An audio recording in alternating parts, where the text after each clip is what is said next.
Nobody decides to be miserable. That's what makes it so efficient. It doesn't require a plan. It doesn't require effort. It just requires that you keep doing what you're already doing and trust that the life you actually want is probably arriving soon, once a few things sort themselves out. Most people have been waiting for those things to sort themselves out for approximately a decade. Here's what nobody says out loud. The waiting isn't passive.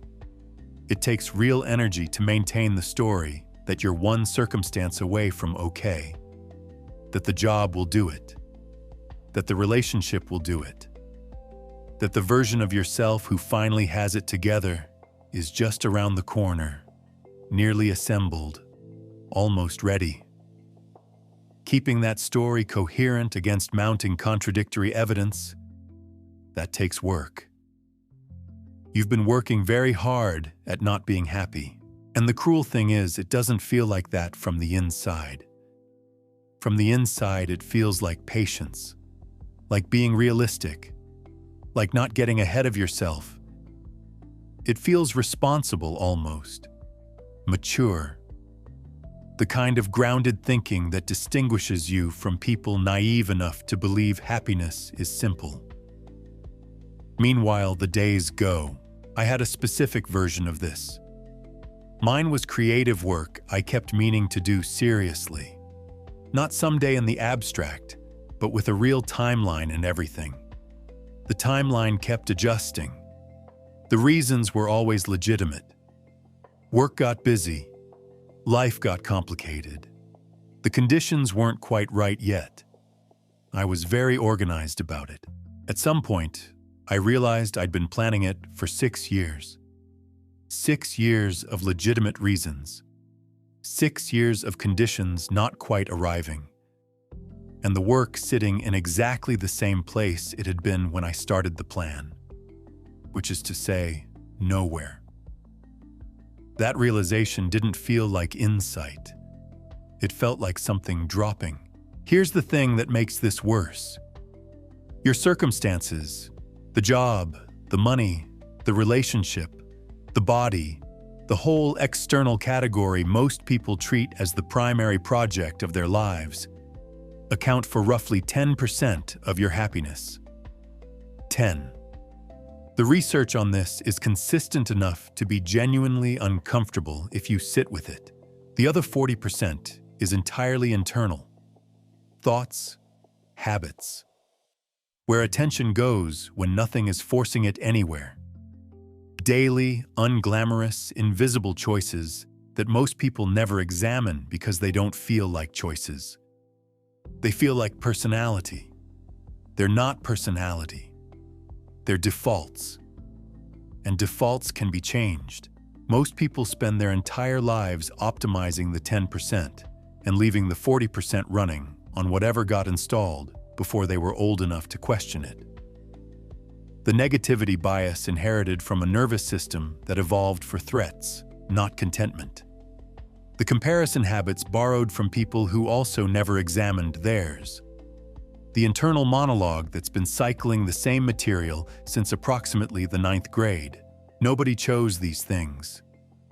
They accumulated.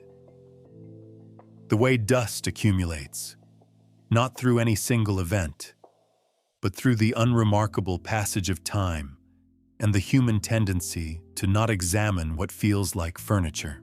What follows is about the 40%, not the inspiring version, the mechanical one. How the mind actually works when it's working against you.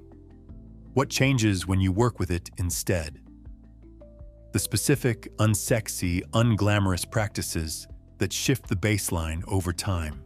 Not dramatically, not all at once, consistently, in ways that compound. The 6 years I spent planning instead of doing, I can't get those back. That's not how time works, and this isn't that kind of book.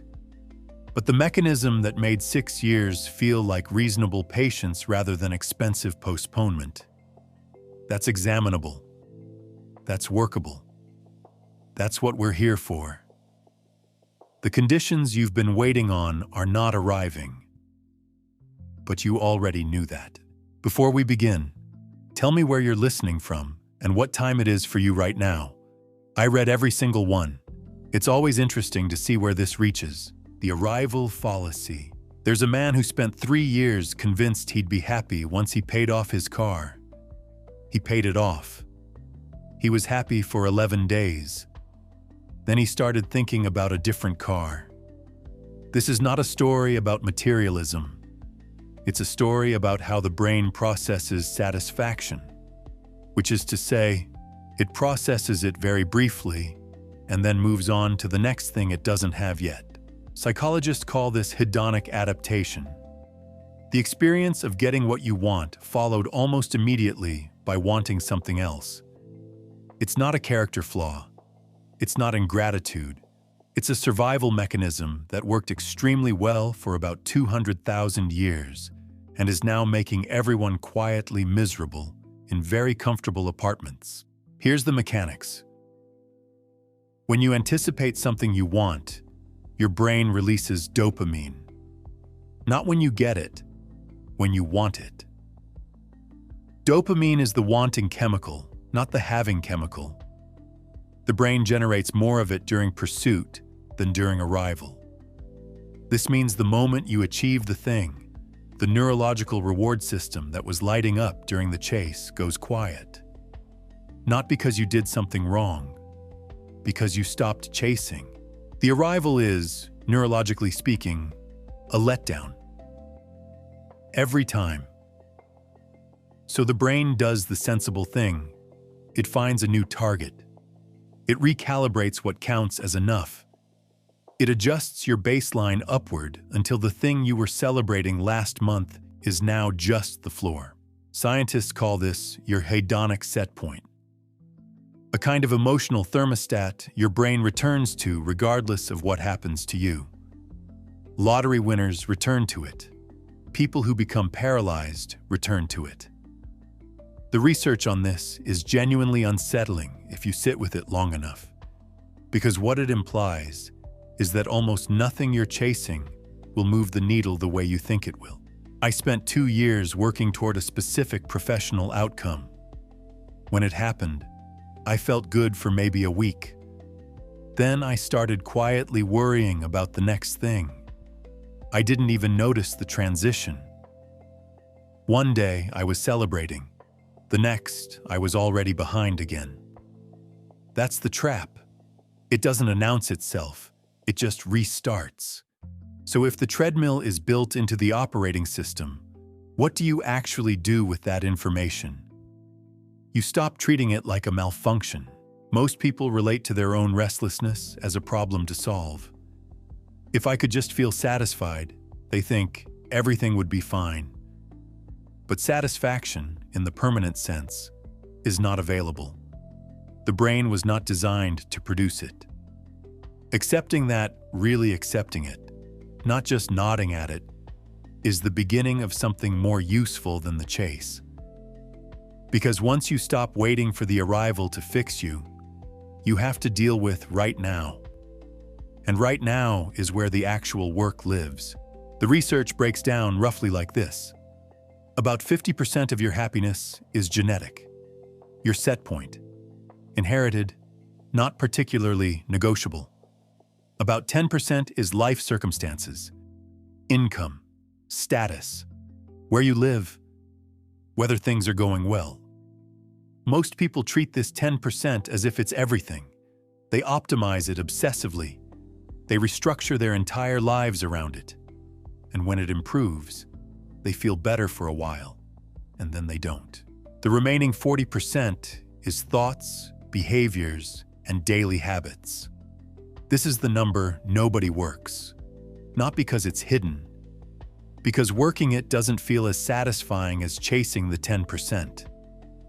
Working your inner life is slow and unglamorous and doesn't come with a receipt.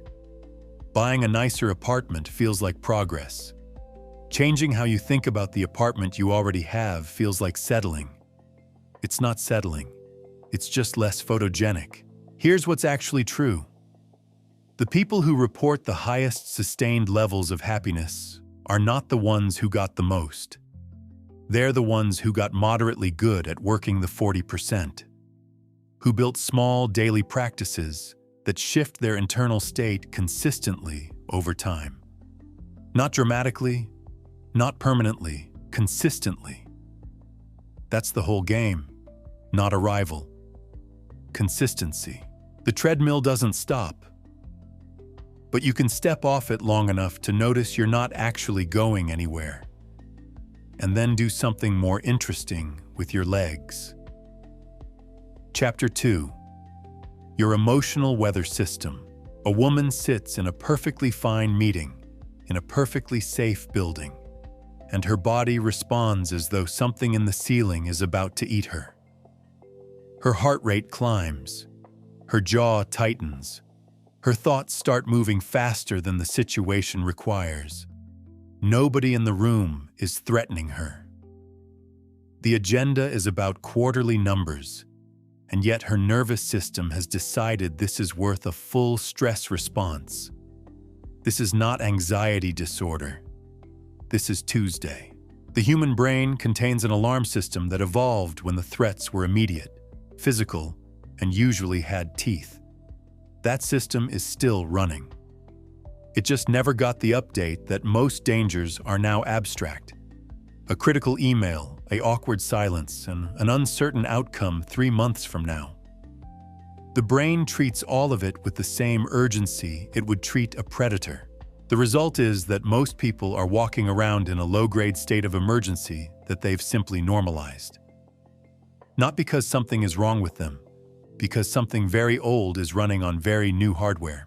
Understanding this matters because most people relate to their negative emotions as personal failures.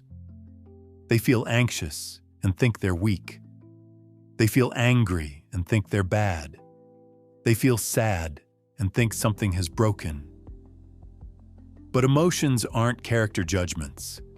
They're biological signals. They're information moving through a system that is doing exactly what it was built to do. The problem isn't the signal. It's that most people never learn to read it. Here's how emotions actually work, mechanically. Something happens. Your brain interprets it almost instantaneously, below the level of conscious thought, and produces a chemical response. That chemical response creates a physical sensation. You label the sensation. That label becomes the emotion you experience. Notice where the interpretation lives. Before the feeling, not after, which means the emotion you feel is not a direct readout of reality. It's a readout of your brain's interpretation of reality. And interpretations can be examined. Sometimes they can be adjusted, not by force, not by telling yourself to feel differently, but by understanding where the interpretation came from and whether it's actually accurate. I watched a close friend go through a difficult breakup and spend 4 months convinced the sadness meant something was permanently wrong with him. He kept trying to fix the sadness, analyze it away, replace it. The sadness wasn't the problem. The story he built around the sadness, that it was evidence of damage, that was the problem. The emotion was trying to tell him something had mattered. He kept treating it like a symptom. This is the most common misuse of emotional information. The feeling arrives. The feeling is real. And then a story gets built on top of it that is not real, or at least not necessary. And that story becomes the actual source of suffering. Emotions are temporary. Stories, if you're not careful, are not. Every emotion is trying to do something specific. Anger is alerting you to a boundary violation or an injustice that needs attention.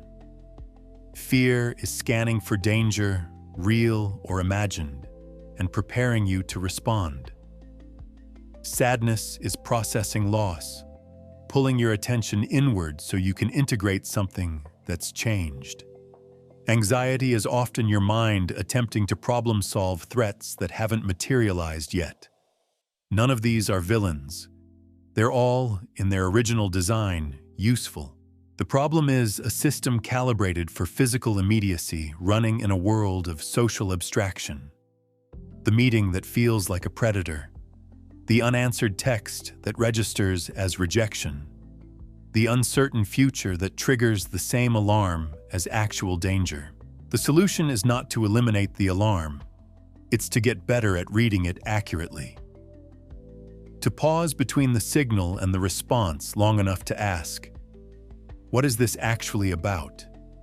Is this fear appropriate to the situation, or is it a mismatch? Is this anger telling me something real, or is it a habit? That pause, that small space between signal and response, that's where your actual freedom lives. It doesn't arrive automatically. It's built through practice slowly, in the same way any skill is built, with repetition and the occasional humbling failure. But once you have it, even partially, the whole emotional landscape changes. Not because the weather improves, because you stop being surprised by rain. You're still here. 2 chapters in, that's not nothing. Most people who clicked this video moved on before they got uncomfortable. You didn't. Which means something in here is hitting close enough to stay. If that's the case, subscribe. Not because this channel needs it, because the next time you want this kind of thinking, you'll want to find it without looking for it. That's all. Back to the part that actually matters. Chapter 3, the 40% nobody touches. Picture someone you know who has objectively less than you. Less money, smaller apartment, fewer options. And they seem inexplicably fine. Not performing fine, actually fine. Laughing easily, not catastrophizing. Moving through their days without the low hum of dread that most people have simply accepted as background noise. You've met this person. You've probably found them slightly irritating. Here's what's actually going on. In the 1990s, researchers studying identical twins made a discovery that should have fundamentally changed how people think about happiness, but mostly got ignored because it was inconvenient. Twins raised apart, same genetics, completely different circumstances, reported nearly identical happiness levels.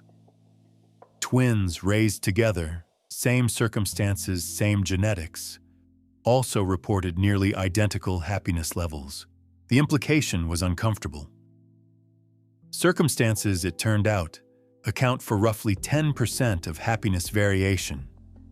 A decade of salary increases, a nicer neighborhood, a better relationship. The whole category of external improvement that most people treat as the primary project of their lives. 10%. Genetics accounts for about 50%. Your set point, the emotional baseline your brain returns to after both good and bad events, is substantially inherited. You didn't choose it. You can't redesign it. It's the floor you keep landing on. That leaves 40%. And the 40% is entirely behavioral. What you think about consistently, what you practice daily, how you interpret events, what you choose to notice, how you relate to discomfort. Here's the uncomfortable part. Most people spend nearly all their effort on the 10%. They optimize circumstances obsessively, career, finances, relationships, status, while the 40% sits completely untouched, running on whatever defaults got installed in childhood. The defaults, for most people, are not great. The default human mind leans negative. This is not a personality type. This is a feature, an evolutionary bias toward threat detection, loss aversion, and worst-case projection that kept your ancestors alive long enough to have children. The brain notices and remembers negative events more vividly than positive ones. It weighs potential losses more heavily than equivalent gains. It scans for danger even when nothing dangerous is happening. Left unattended, this is what the 40% does. It runs the negativity bias on autopilot. It catastrophizes. It ruminates. It finds the flaw in the situation before it finds anything else. Not because you're a pessimist, because you're human. I understood this intellectually for years before I actually did anything about it. Knowing the bias exists didn't make it stop. I still caught myself, at the end of genuinely good days, cataloging what went slightly wrong. The meal that was fine but not great. The conversation that had one awkward moment. The minor inefficiency in an otherwise successful project. The brain found these things automatically. I had to consciously choose to look at anything else. That choosing. That's the 40%. Working the 40% doesn't look like anything dramatic from the outside. It looks like a 3-minute practice before you pick up your phone in the morning. It looks like noticing a negative thought and deciding deliberately whether it's worth your time. It looks like slowly, over months, building habits that redirect attention toward what's actually present rather than what's abstractly threatening. It doesn't feel like progress the way buying something feels like progress. There's no receipt, no visible change, just a very gradual shift in what your brain reaches for first when something happens. The payoff is disproportionate. Because the 40% is running all day, every day, across every experience you have. Small shifts in the default setting compound. A mind that's even slightly better calibrated toward noticing what's working will, over years, have had a measurably different life than one that never adjusted. Not a perfect life. Not a life without difficulty. A life where the difficulty doesn't automatically own the whole room. The person you found slightly irritating, the one who seems fine despite having less, they've probably worked the 40%. Maybe consciously, maybe through circumstance, through some combination of early experience and practice and temperament that oriented them toward the useful 40% instead of the largely decorative 10%. The good news is you don't need their history. You need their habits. And habits, unlike genetics, are available to everyone. Chapter 4. Morning as Architecture. There's a specific kind of person who checks their phone within 60 seconds of waking up. They do it before they're fully conscious, before their nervous system has finished the transition from sleep, before they've had a single thought that originated inside their own head. Then they spend the rest of the day wondering why they feel reactive and slightly overwhelmed. This is not a technology problem. It's an architecture problem. The first hour after waking is neurologically unlike any other hour in the day. Brainwave activity is still shifting out of the slower patterns of sleep. The prefrontal cortex, the part responsible for rational evaluation and executive function, hasn't fully come online yet. The mind is, for a brief window, unusually open and impressionable. What you put into that window gets weighted differently than what comes in later. It sets a kind of emotional and cognitive tone that runs underneath everything else for hours. Researchers who study morning routines don't describe this as mystical. They describe it as simple input-output. The first inputs of the day establish the baseline. Everything else builds on top of them. Most people hand this window directly to the news, or social media, or whatever notifications accumulated overnight. Which means the first emotional experiences of their day are other people's emergencies, other people's highlight reels, other people's outrage about things that happened in places they'll never visit. The brain absorbs this and calls it mourning.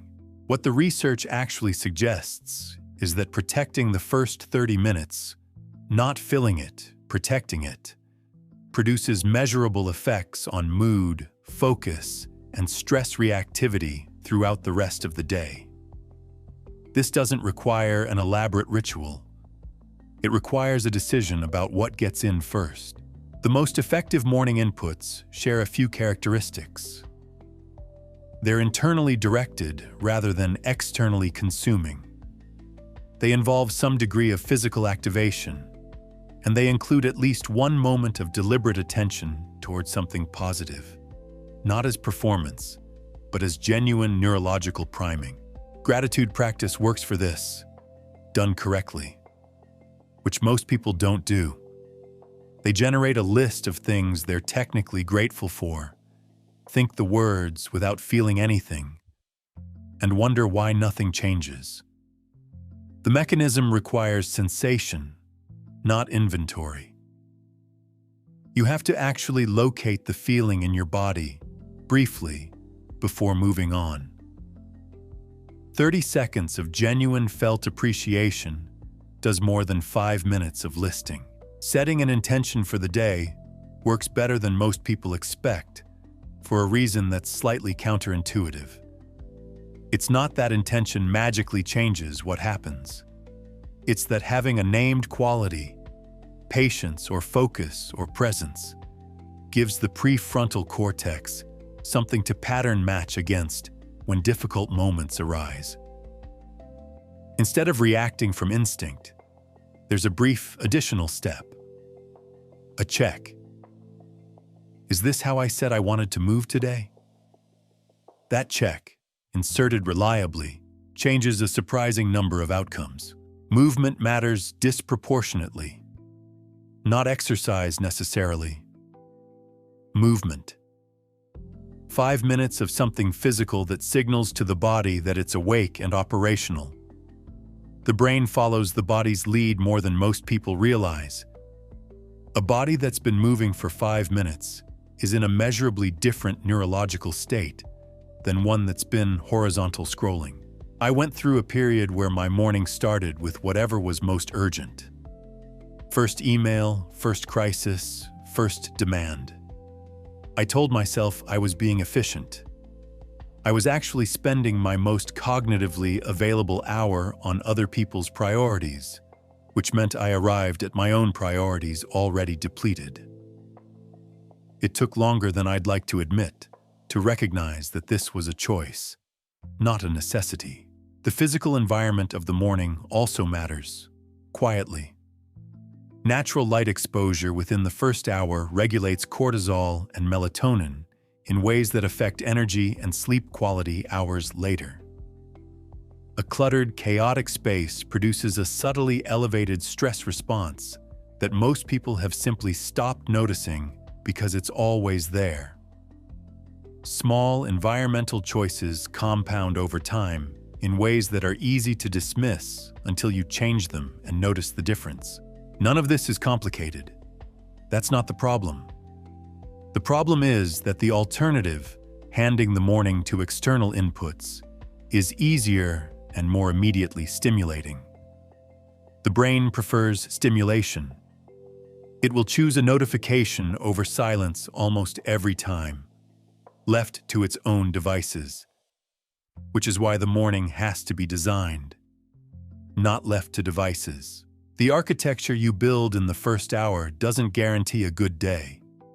Nothing guarantees a good day. But it changes the baseline you're operating from. It means that when difficulty arrives, and it will arrive, you're meeting it from a slightly higher floor. That floor, compounded across months, is a different life. Chapter 5. Gratitude without the cringe. At some point in the last 2 decades, gratitude got captured by the wellness industry and turned into something that makes otherwise reasonable people deeply uncomfortable. The journals with prompts, the morning pages, The guided meditations, where someone with a very calm voice asks you to think about 3 things you appreciate while ambient music plays underneath. All of it technically correct. All of it somehow making the actual practice harder to access, because the word gratitude now arrives with so much packaging that it's difficult to get to the thing itself, which is unfortunate. Because the thing itself is one of the most robustly supported psychological interventions available. Not because it's spiritual or uplifting, because it's neurological. And the neuroscience doesn't care how you feel about the word. Here's what's actually happening when gratitude works. The brain has a default scanning pattern. It moves through the environment looking for threats, problems, gaps, and deficiencies. This is the negativity bias running its standard program. Gratitude practice, done correctly, doesn't eliminate this pattern. It trains a competing one. It builds neural pathways that scan for what's present and functioning, alongside the ones already scanning for what's missing and threatening. Over time, with consistent practice, the competing pathway gets stronger. The brain begins to notice positive aspects of experience more automatically, not because you've convinced yourself to be positive, because you've literally changed which circuits fire first. Neurons that fire together wire together. This is not metaphor. This is how the brain physically reorganizes itself based on repeated experience. The catch is that the practice has to generate genuine felt sensation to produce this effect. Thinking the words without the feeling is like going through the motions of exercise without actually moving. The brain needs the full loop: thought, feeling, physical sensation, to consolidate the new pathway. This is where most people's gratitude practice fails. They generate the list. They think the items. They feel nothing in particular. They conclude that gratitude doesn't work for them and go back to their normal relationship with dissatisfaction.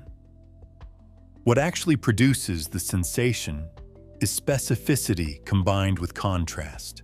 Generic gratitude. I'm grateful for my health, my family, my home, doesn't work well because the brain habituates to it immediately. It's too familiar. It doesn't interrupt anything. Specific gratitude interrupts. I'm grateful for the exact way this particular conversation ended yesterday. I'm grateful for the 20 minutes this morning when nothing was required of me. I'm grateful that this specific problem, which I was certain would be catastrophic, turned out to be merely inconvenient. The brain notices specificity differently.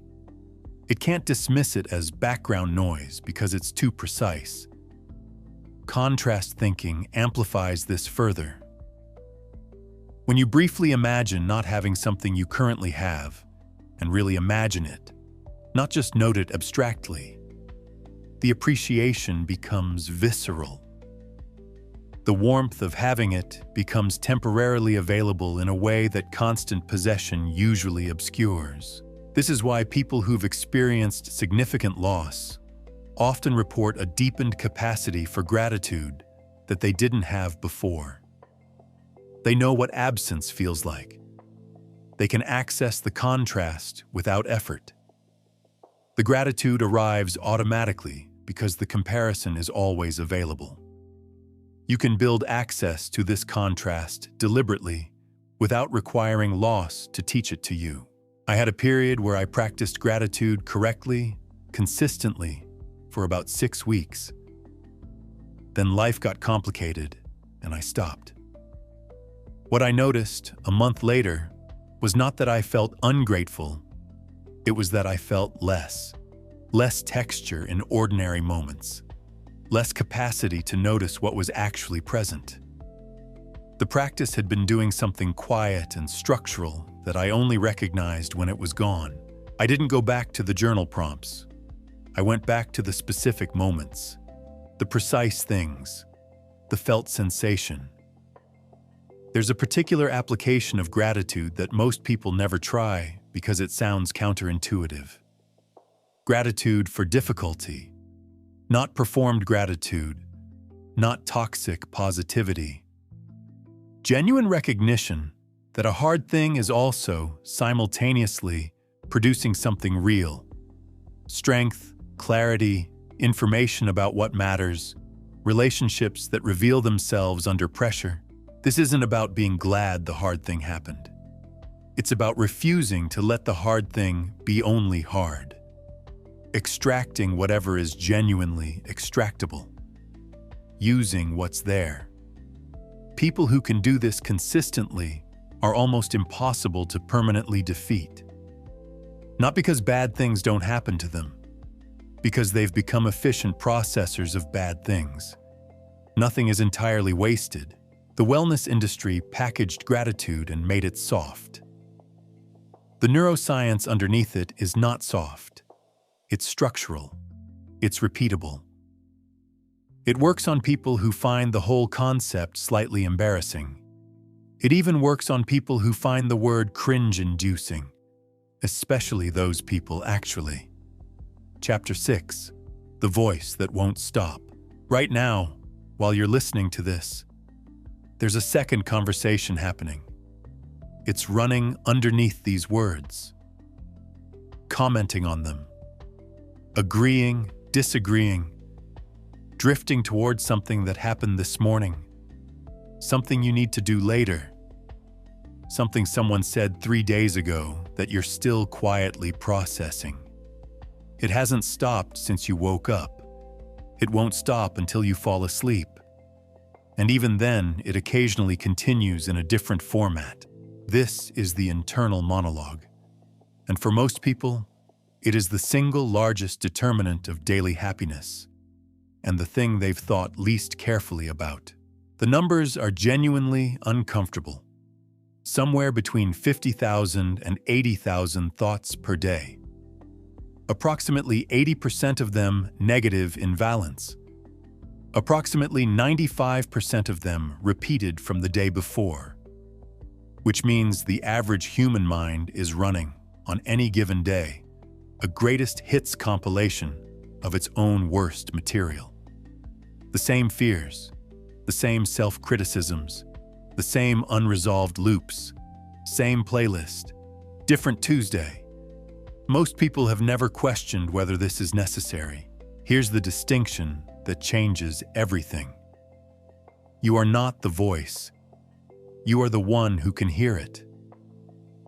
This sounds simple. It is not simple. It is actually one of the more destabilizing realizations available to a human being, because it means the thing you've been identifying as your inner life, your thoughts, your inner commentary, your running self-assessment, is not you. It's something you're observing. If you were your thoughts, you couldn't notice them. You couldn't disagree with them. You couldn't watch them arrive and decide not to follow them. The fact that you can do all of these things means there's a you that exists prior to the thoughts.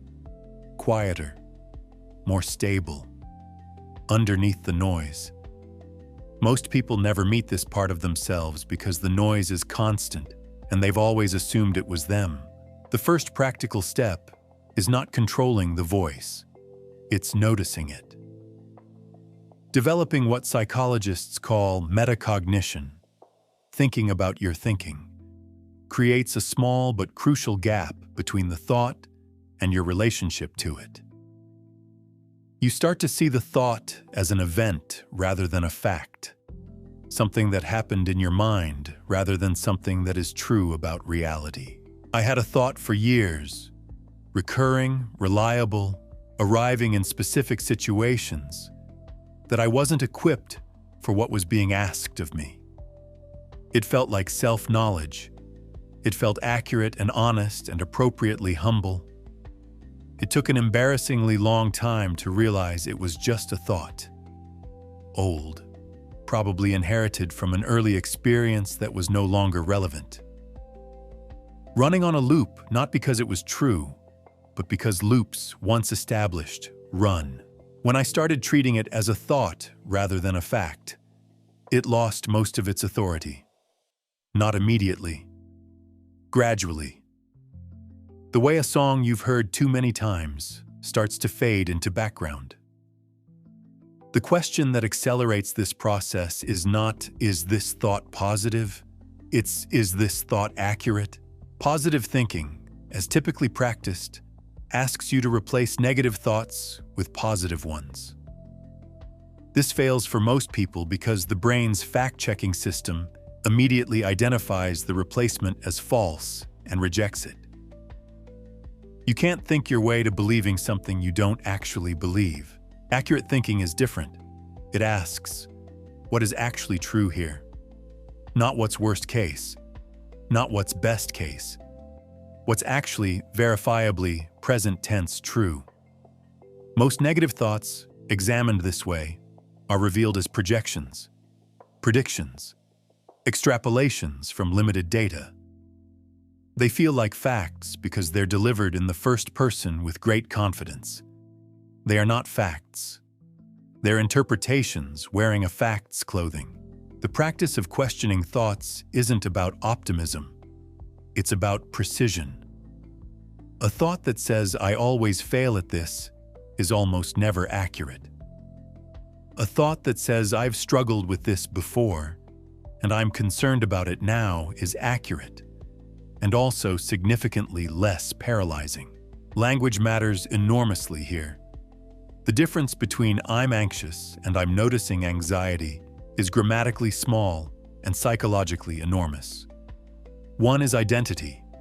One is observation. You can work with an observation.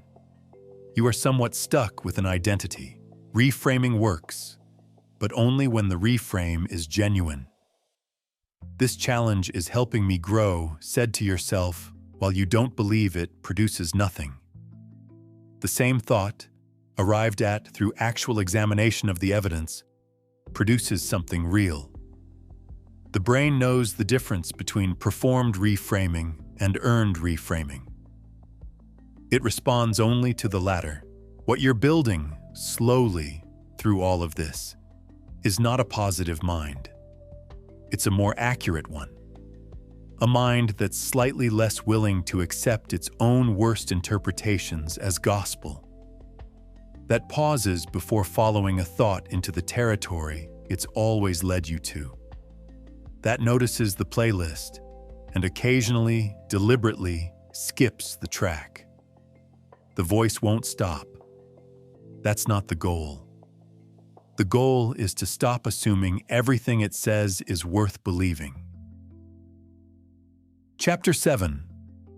Relationships that fill versus drain. There's a dinner table somewhere right now where two people who genuinely care about each other are making each other quietly miserable. Not through cruelty, not through neglect.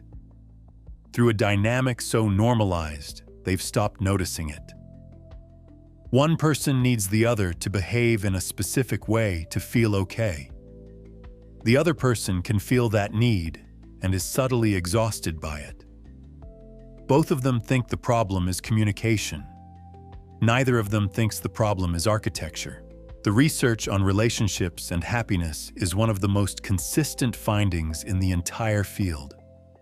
Across decades, across cultures, across income levels and health outcomes and career trajectories. The quality of your close relationships predicts your happiness and longevity more reliably than almost any other measurable variable. Not the number of relationships, the quality. And quality, it turns out, has a very specific enemy: need. When you need someone to behave in particular ways for you to feel okay, you've handed them a job they didn't apply for and can't actually perform consistently. No human being can be reliably responsible for another adult's emotional state. Not because they don't care, because it's not possible. The internal state of a person is generated internally. You can influence it. You cannot produce it from the outside. The people who need least from their relationships tend to get the most from them. This is not a paradox, it's a dynamic. When you're not desperate for specific outputs, you can actually be present for the person in front of you. You can hear them without filtering everything through what it means for you. You can give without keeping invisible score. This requires something that self-help books gesture at constantly, without getting specific about.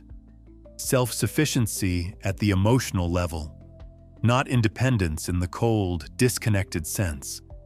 The capacity to generate enough internal stability that you're not arriving to every relationship starving. A starving person makes a poor dining companion. They're focused entirely on the food. Most relationship problems are hunger problems wearing communication costumes. I spent a long stretch of a close friendship trying to get something from it that the friendship wasn't designed to give. A specific kind of validation that I hadn't realized I was seeking. The other person kept failing to provide it, not because they weren't a good friend, but because I'd never told them what I needed. Because I hadn't examined it closely enough to know. I just felt periodically disappointed and attributed it to them. This is very common and very unfair and almost completely invisible while it's happening. The foundation of relationships that actually work is acceptance. Not the performed kind, where you tell yourself you accept someone while quietly cataloging everything you'd change about them. Real acceptance, which means genuinely releasing the project of improving the other person. They are who they are right now. That's what's available. This doesn't mean tolerating behavior that damages you. That's where boundaries live. And boundaries are not walls, they're policies. Clear, stated policies about what you will and won't participate in.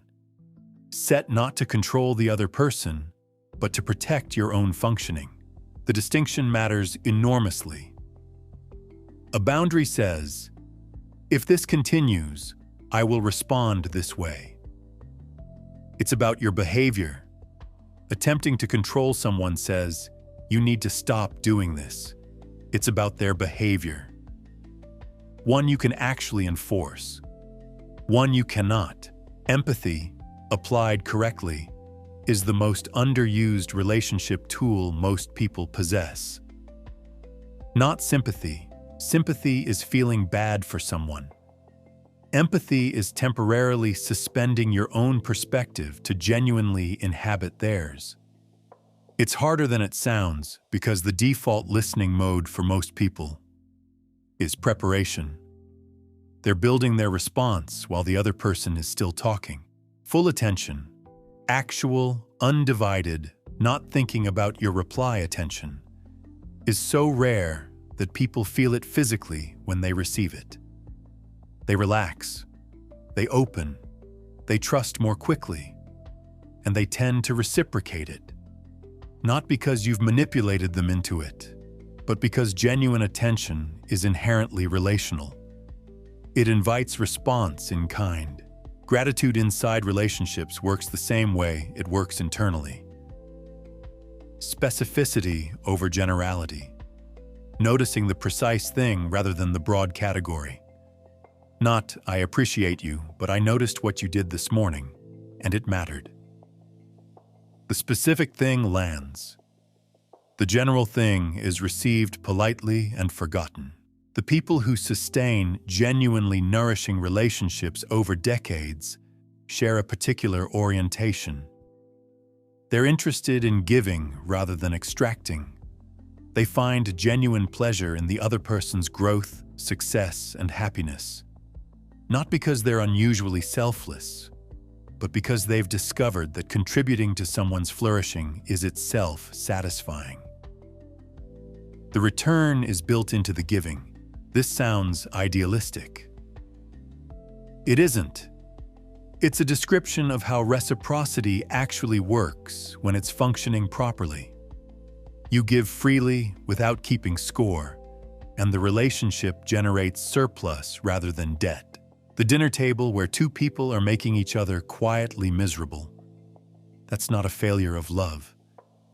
It's a failure of understanding what relationships are actually for. They're not delivery mechanisms for the things you haven't been able to give yourself. They're the place where two reasonably intact people bring what they have and make something neither could make alone. That version is available. It just requires arriving less hungry. Chapter 8. The body runs the show. A researcher once asked a group of participants to hold a pencil horizontally between their teeth, forcing their face into something resembling a smile, while rating how funny they found a series of cartoons. A separate group held the pencil between their lips, forcing a slight frown. Same cartoons. The smiling group rated them funnier. They didn't know they were smiling. They thought they were participating in a study about pencils. This experiment has been debated, replicated, partially contested, and replicated again. What it points toward, regardless of the specific numbers, is something the body has always known and the mind has been slow to admit. The physical state doesn't just reflect the emotional state, it produces it. The arrow goes both directions, and more often than people realize, the body is leading. Most approaches to happiness are top-down. Change your thinking, adjust your beliefs, reframe your perspective. All of this has value, but it's working against the direction of influence. The mind trying to drag the body into a different emotional state through sheer cognitive effort is an uphill project. The body pulling the mind into a different state through posture, movement, and breath is considerably faster. This is not motivational. This is physiological. When you slouch, your cortisol levels shift. When you breathe shallowly, your sympathetic nervous system stays activated. When you remain sedentary for extended periods, the neurochemicals associated with low mood accumulate. The body, left unmanaged, defaults to states that the mind then has to spend enormous energy trying to think its way out of. Most people are doing this backwards. They're trying to feel better in order to move better. The intervention goes the other way. Posture is the most immediately accessible lever. 2 minutes in an expansive, open physical position, chest open, shoulders back, head level, measurably shifts cortisol and testosterone in directions associated with confidence and reduced stress. Not because you've decided to feel confident, because you've sent the body a signal and the body has relayed it upward. The reverse is equally true and considerably more common. The posture of a person who is anxious, defeated, or overwhelmed is a posture that generates and sustains those states. Most people adopt this posture in response to difficulty and then wonder why the difficulty feels so consuming. They've physically installed the feeling and then tried to think their way out of it. Breathing is the most direct intervention available. It's the only part of the autonomic nervous system under voluntary control, which means it's a manual override switch for your stress response, and most people have never been told it exists. When you're anxious, your breathing becomes shallow and rapid. This signals the sympathetic nervous system to remain activated, which sustains the anxiety, which keeps the breathing shallow. The loop runs indefinitely unless interrupted. Interrupting it is simple, if not easy. 4 counts in, hold 4. 4 counts out, hold 4. This pattern, called box breathing, synchronizes the nervous system in ways that measurably reduce stress hormone circulation within minutes, not hours, minutes. I used to dismiss breathing exercises as adjacent to things I had no patience for. Then I used one before a situation I was genuinely dreading and noticed that I arrived at it in a different state than I expected. Not calm exactly. More available, less braced. I've used them since without any particular philosophy attached. They work the way aspirin works. The mechanism doesn't require your belief. Exercise is the most comprehensively supported intervention for mood in the research literature. Not slightly supported. Comprehensively. Multiple large studies show regular moderate exercise performing comparably to antidepressant medication for mild to moderate depression, with zero side effects and a reasonably significant positive effect on everything else: sleep, cognition, energy, stress reactivity. The brain, during exercise, releases a combination of endorphins, dopamine, serotonin, and BDNF, brain-derived neurotrophic factor, which promotes the growth of new neurons and the maintenance of existing ones. This is not a temporary mood lift. This is structural maintenance of the organ responsible for all your thinking and feeling. Most people know exercise is good for them the way they know vegetables are good for them. The knowledge is not the problem. The problem is that the benefit is delayed and the effort is immediate. The brain, optimized for short-term reward, finds this arrangement deeply unconvincing. The solution is finding movement you don't hate enough to avoid. That's the actual bar. Not optimal, not efficient, just sustainable. 20 minutes of walking, done consistently, outperforms an aggressive gym program abandoned after 3 weeks by a margin that isn't close. Sleep is where most people's biology silently collapses. The prefrontal cortex, responsible for rational thought, emotional regulation, and the capacity to respond rather than react, degrades measurably with insufficient sleep. The amygdala, the brain's alarm center, becomes hyperreactive. The combination produces a person who is simultaneously less able to think clearly and more emotionally volatile. This person then tries to navigate their relationships and their internal life using compromised equipment and wonders why everything feels harder than it should. 7 to 9 hours is not a preference. It's an operational requirement for the brain to perform basic maintenance. The glymphatic system, a waste clearance network that activates primarily during deep sleep, flushes toxic proteins accumulated during waking hours. Skip the sleep, skip the cleaning. The buildup has consequences that compound. The body is not a vehicle the mind rides around in. It's the substrate the mind runs on. When the substrate is neglected, everything built on top of it is unstable, no matter how sophisticated the thinking, no matter how carefully constructed the beliefs. Work the body first. The mind follows more easily than anyone who's only tried the reverse would expect. Chapter 9, Meaning Isn't Found, It's Built. There's a particular kind of unhappiness that doesn't respond to improvement. You fix the finances, it persists. You improve the relationship, it persists. You get the promotion, move to the better city, resolve the thing you've been trying to resolve for 2 years, and it persists. Quieter maybe, but present. A low background dissatisfaction that circumstantial improvement keeps failing to touch. This is not depression, necessarily. It's not ingratitude. It's the specific discomfort of a life that's functioning but not pointing anywhere. Meaning is the variable that most happiness frameworks underweight. Not purpose in the grand, capitalize the word sense. Not a calling or a mission or a reason for being that arrives fully formed one morning while you're drinking coffee. Meaning in the operational sense. The felt sense that what you're doing connects to something beyond the immediate.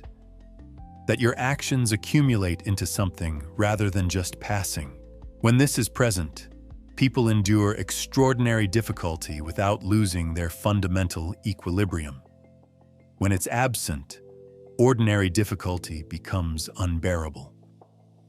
The research on this is consistent enough to be worth taking seriously. Viktor Frankl documented it in circumstances more extreme than most people will ever face. The variable that predicted psychological survival in those conditions wasn't optimism. It wasn't resilience in the conventional sense. It was meaning, the presence of a reason that made the suffering navigable. Most people's relationship with meaning is passive. They expect it to arrive. They wait to feel called toward something, to discover a passion, to have a clear sense of purpose reveal itself through some combination of reflection and time.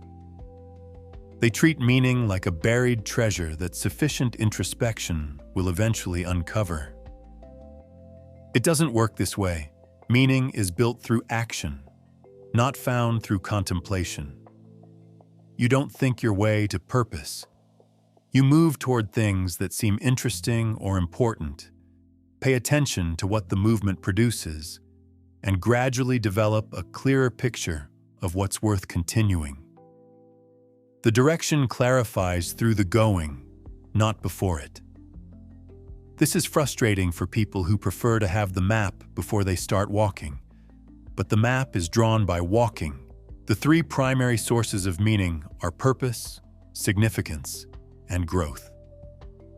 They're distinct, and it's worth understanding how each one works. Purpose is directional. It's the sense that you're moving towards something that matters to you. It doesn't have to be large. It has to be genuine. A person raising children with real intentionality has purpose. A person developing a craft with real commitment has purpose. A person trying to become measurably better at something they care about has purpose. The scale is irrelevant. The genuineness is everything. Performed purpose, the kind you adopt because it sounds meaningful rather than because it actually is, produces nothing. The brain knows the difference between real investment and pretend investment. It responds only to the former. Significance is relational. It's the sense that your existence registers somewhere beyond your own experience, that you matter to someone or to something in ways that are real rather than theoretical. This doesn't require fame or broad recognition. It requires depth. One relationship where you're genuinely known and genuinely mattering produces more significance than 1,000 superficial ones where you're liked but not seen. The most reliable generator of significance is contribution.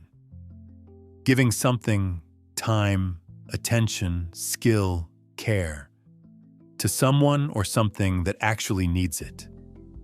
Not performed generosity, real contribution, where the thing you provide makes an actual difference to a specific person or situation. The brain registers this differently than achievement. Achievement says, I did something. Contribution says something needed doing, and I was there. The second is more durable. Growth is perhaps the most underestimated source. Human beings are not designed for stasis.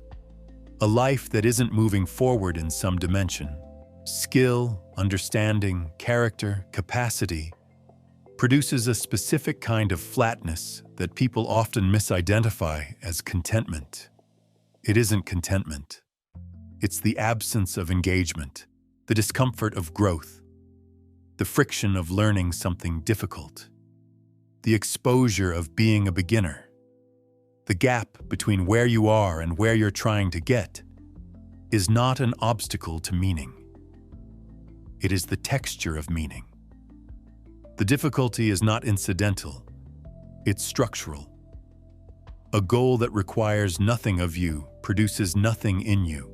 I took on a project several years ago that I was genuinely underqualified for. Not recklessly, the stakes were manageable, but genuinely outside my current capability. The 18 months that followed were uncomfortable in ways I hadn't anticipated.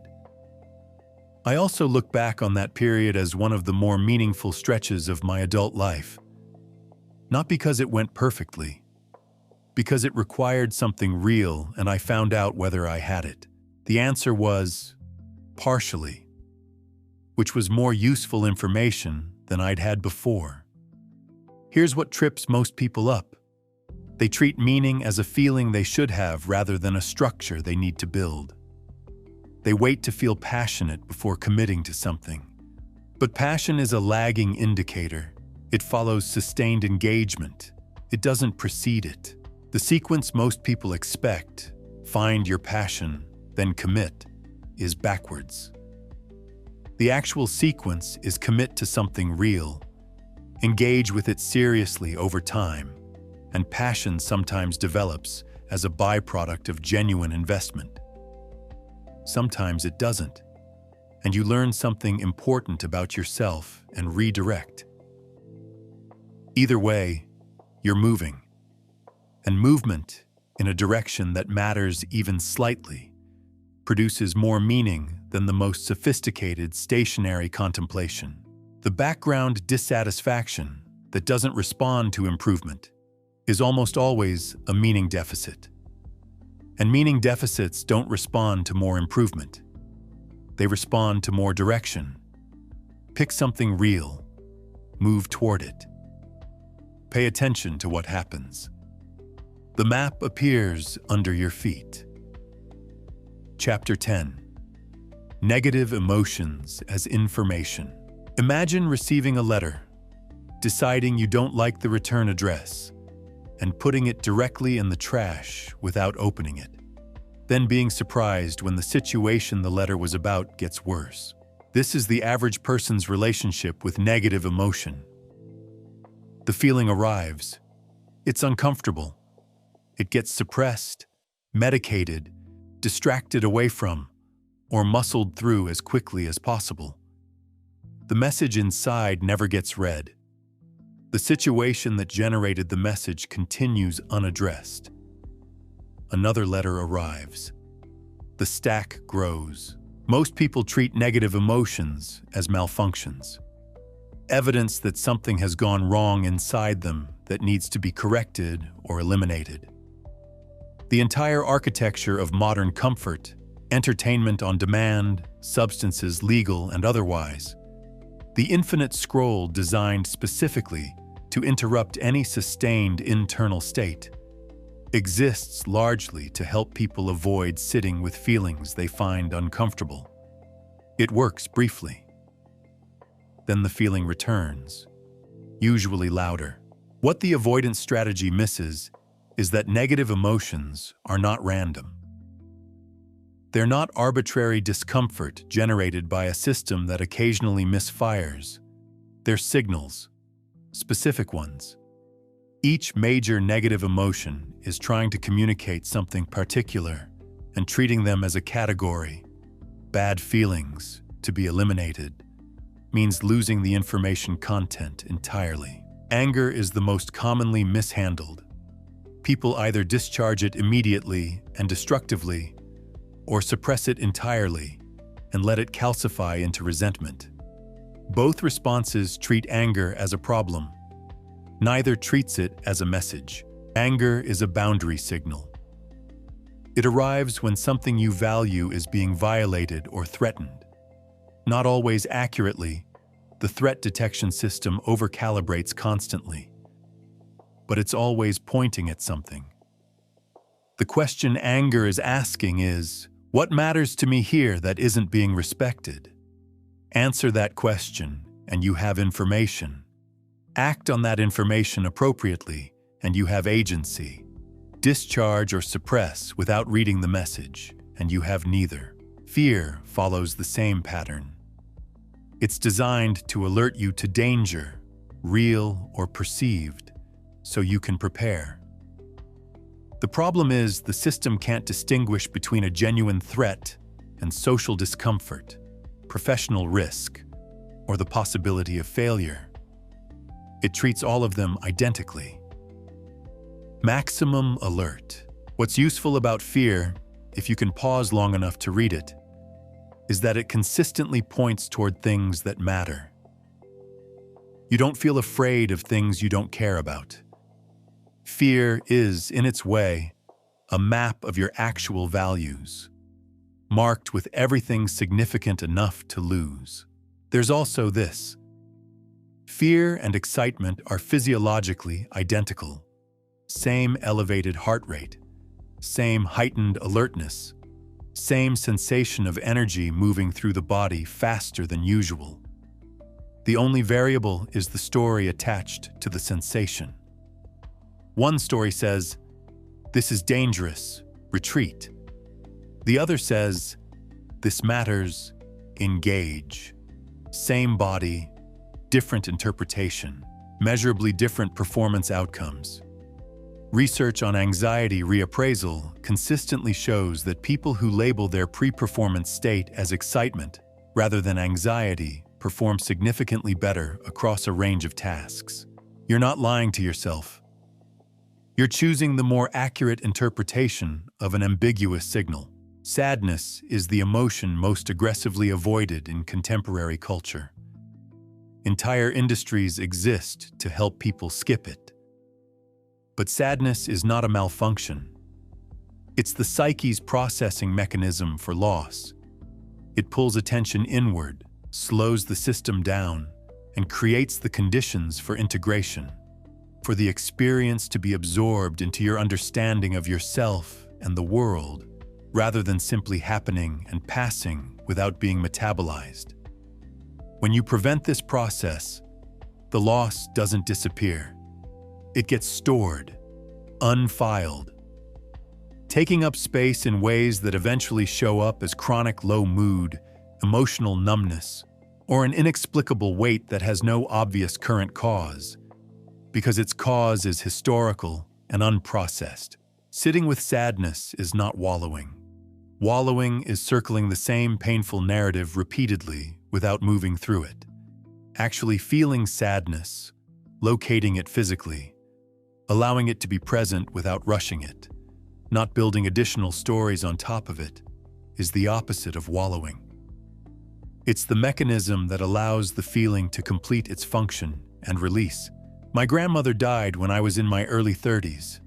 I was busy at the time, genuinely busy, not as an excuse, and I managed the grief efficiently, kept moving, stayed functional, thought I'd handled it.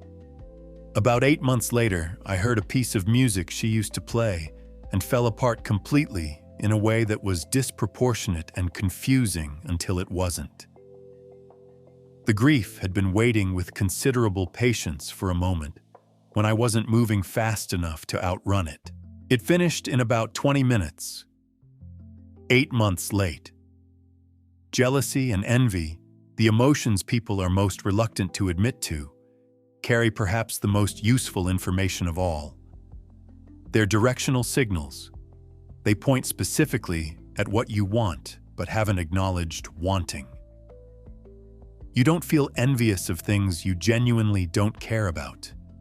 Envy is your actual desire system, operating beneath the layer of what you've told yourself you want. Most people suppress envy quickly because it reflects poorly on them in their own self-assessment, which means they also suppress the information it contains. The more productive response, after the initial discomfort, is curiosity. What specifically is triggering this? What does that tell me about what I actually want? Am I moving towards that thing or away from it? The emotion isn't flattering. The information is valuable.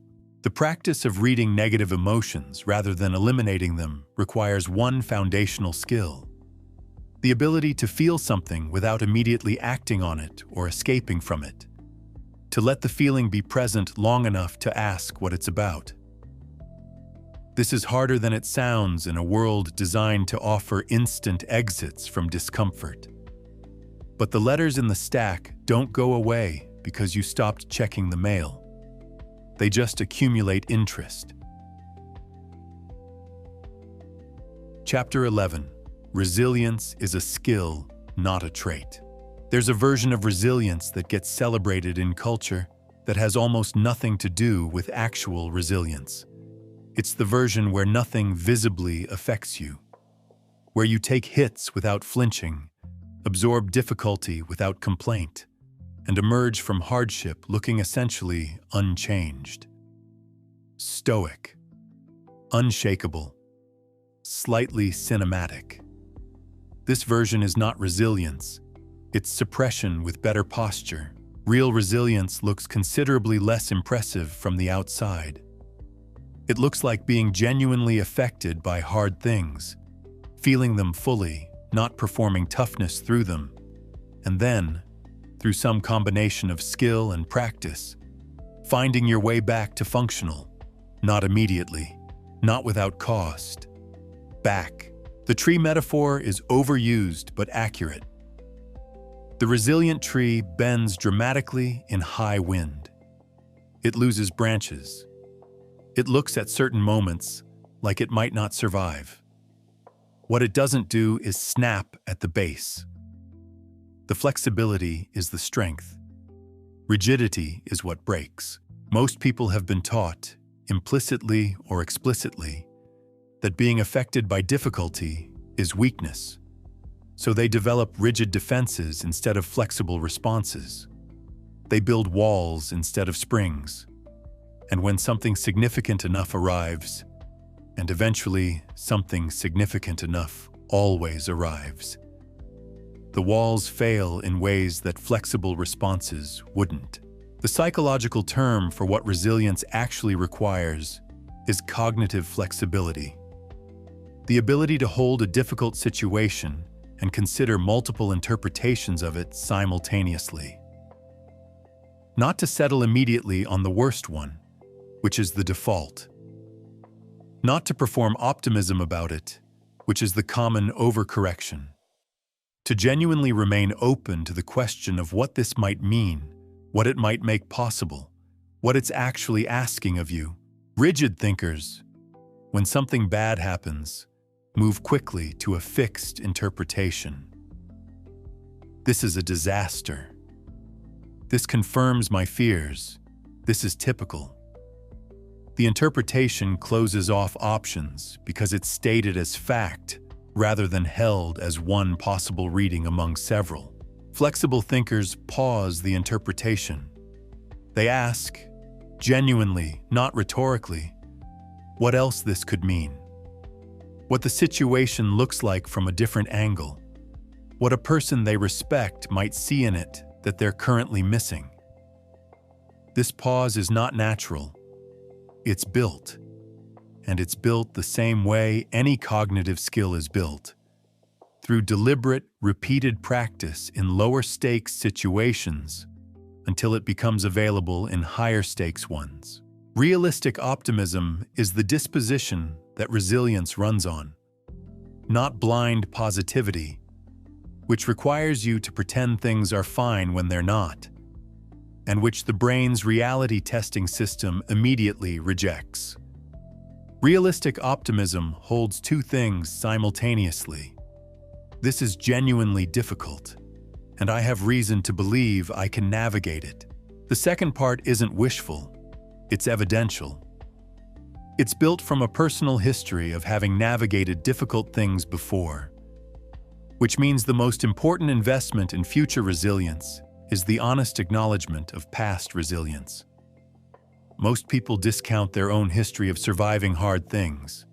They remember the difficulty, but not the capacity it revealed. Resilience compounds when it's recognized. It stays dormant when it's dismissed as luck or circumstance. Locus of control is the variable that predicts resilience more consistently than almost anything else researchers have measured. People with an internal locus of control, who believe their actions meaningfully influence their outcomes, respond to adversity with agency. They ask what they can do. They look for the variable they can affect. They stay in motion. People with an external locus, who believe outcomes are primarily determined by forces outside themselves, respond to the same adversity with passivity. They wait for conditions to change. They explain rather than adjust. They're not weaker people. They have a different model of how causation works. And that model determines everything about how they respond when things go wrong. The model is changeable. It changes slowly, through accumulated evidence that your actions produce outcomes. Small actions, small outcomes. Building a track record that the brain can reference when larger difficulties arrive. I went through a period of about 18 months where several significant things went wrong in a sequence that felt, at the time, like a pattern. Like the universe had developed a specific opinion about me. The narrative I built around it was coherent and plausible, and almost entirely useless. What eventually interrupted it wasn't optimism. It was noticing that I'd been assuming the sequence meant something about my future when it only described my recent past. The past is data. It is not a forecast. Distress tolerance is the unglamorous foundation of resilience that almost nobody talks about. The ability to experience a difficult emotion without immediately doing something to escape it. Without drinking it away, scrolling it away, eating it away, or making an impulsive decision to make it stop. This sounds passive. It's actually one of the more demanding skills available to a human being. Sitting with discomfort, without acting on it or escaping it, while remaining functional. This is what allows you to make good decisions under pressure. People with low distress tolerance make their worst decisions when the emotional temperature is highest, because they need the discomfort to stop, and they'll do what's necessary to stop it. Building distress tolerance requires voluntary exposure to manageable discomfort, not suffering for its own sake. Deliberately choosing situations that are slightly harder than comfortable. Staying in difficult conversations a beat longer than the urge to exit arrives. Holding the uncertainty rather than forcing a premature resolution. Taking on projects that have a real possibility of failure. Each time you stay with the discomfort and discover that it doesn't destroy you, you update the brain's threat model slightly.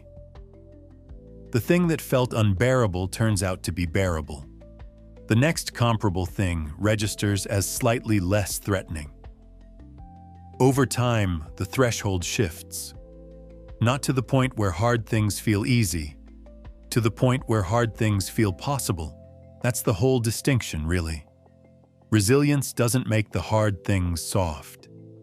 It makes you someone who can do hard things without requiring them to be soft first, which turns out to be a much more useful adaptation for the world as it actually exists. Chapter 12. Presence as the baseline. There's a man eating lunch alone at a restaurant who is not at the restaurant. He's at the meeting that happened this morning, replaying one exchange that went slightly wrong. He's at the conversation he needs to have tonight, rehearsing it. He's at some vague future point where the current uncertainty has resolved and he can finally relax. He's everywhere his mind can reach. He is not, in any meaningful sense, eating lunch. This is not an unusual state. Research suggests the average person spends roughly half their waking hours thinking about something other than what they're currently doing. Not planning productively, not solving problems efficiently. Wandering, moving through memory and projection and hypothetical scenarios with no particular destination and no particularly useful output. And this wandering, the data shows, correlates strongly with unhappiness. Not because the content of the wandering is always negative, though it often is, but because the wandering itself removes you from the only location where experience is actually available. Happiness has a very specific address. It's here. Present tense. Whatever is actually happening right now, with your full attention on it. not the thought of it, not the analysis of it, the direct experience of it. Most people have visited this address occasionally. In moments of intense absorption, flow states, deep conversation, physical activity that demands complete attention. In moments of sudden beauty that interrupted the mental chatter briefly. In moments of genuine connection with another person where the noise stopped and something simple and real was briefly present. These moments feel qualitatively different from ordinary life, more vivid, more real, paradoxically, than the thought-heavy experience that surrounds them. People describe them as the best moments of their lives. Then they return to spending approximately half their time somewhere else. The practice that addresses this goes by various names. Mindfulness is the most common and the most baggage-laden. Present moment awareness is more accurate. What it actually involves is considerably simpler than its reputation suggests. It's not emptying the mind. The mind doesn't empty. Anyone who has tried knows this immediately. It's noticing when the mind has wandered, which it will constantly, because that's what minds do, and returning attention to what's actually happening. The breath, the physical sensations in the body, the sounds in the environment. Whatever is genuinely present right now, rather than mentally constructed.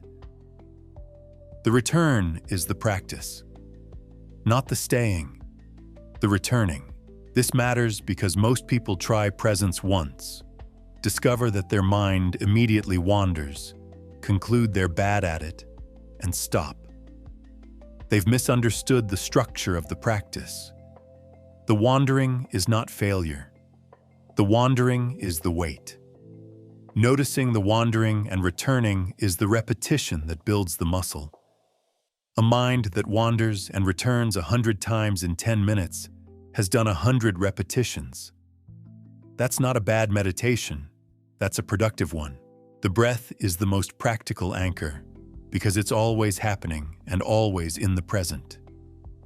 You cannot breathe in the past. You cannot breathe in the future.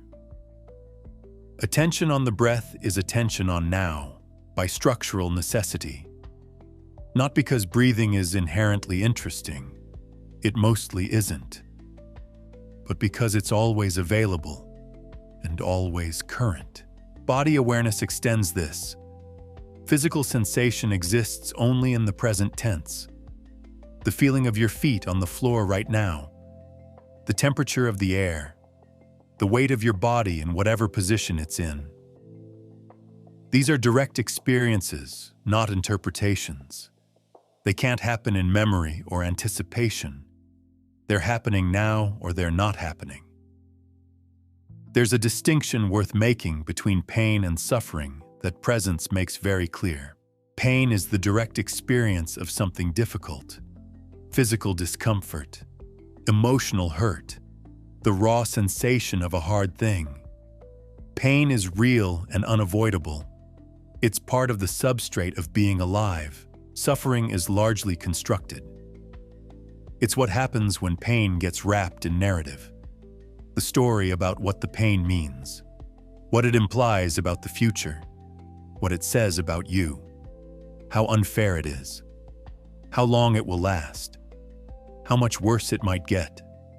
Suffering is the mental elaboration built on top of the original experience, and it's almost always larger than the experience itself. Presence collapses the gap between pain and suffering by removing the narrative layer.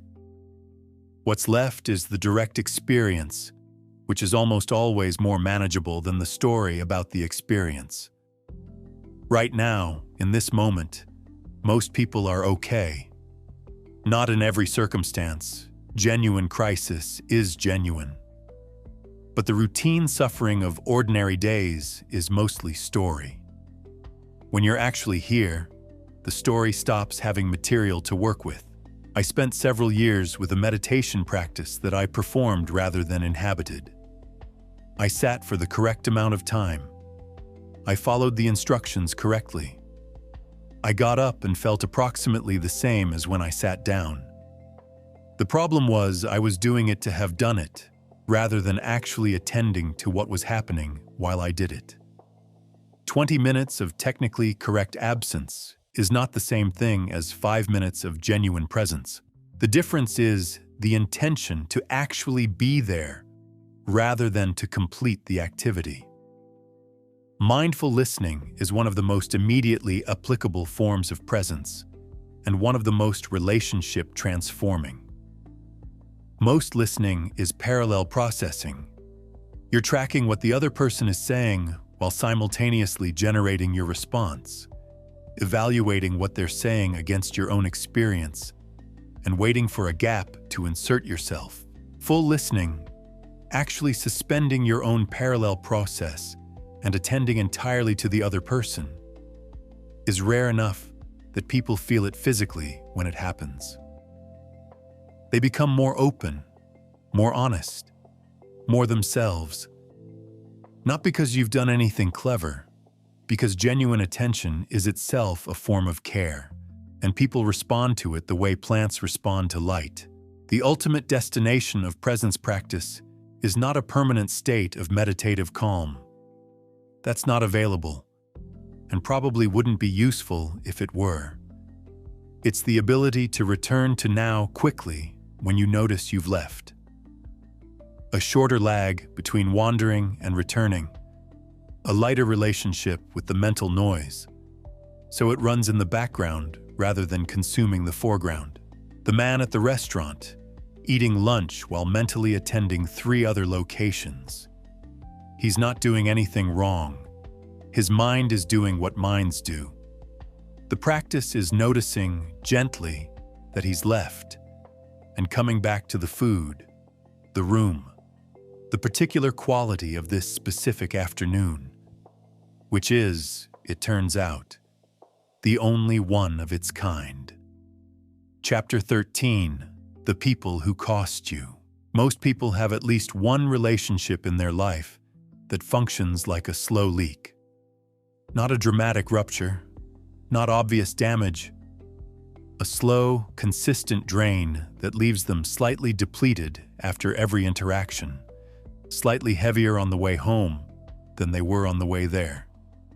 They've normalized it because it's been happening long enough to feel like the baseline. They mistake the absence of crisis for the presence of health. These relationships are among the most expensive things a person can maintain. Not financially, energetically, emotionally. In terms of the cognitive and psychological resources they consume that are then unavailable for everything else. The difficulty is that the people involved are rarely villains. They're usually people who are struggling, who have genuine needs, who are not operating from malice. They're people who haven't developed the internal resources to manage their own experience, so they manage it by externalizing, through complaint, drama, demands for attention, and validation that arrive without any reciprocal offering. The dynamic is structural, not moral. And structural problems don't respond to moral solutions. Being more patient, more understanding, more generous doesn't fix a structural drain. It just delays recognizing it. The clearest diagnostic is the simplest one. How do you feel after spending time with this person? Not during can be complicated, full of genuine warmth and real history. After, when you're alone again and the interaction has settled. Energized and lighter is one answer. Depleted and slightly grayer is another. Most people know the answer immediately when they actually ask the question. They just don't ask it very often because the answer requires them to do something with the information. Chronic complainers are the most common variety of energy drain.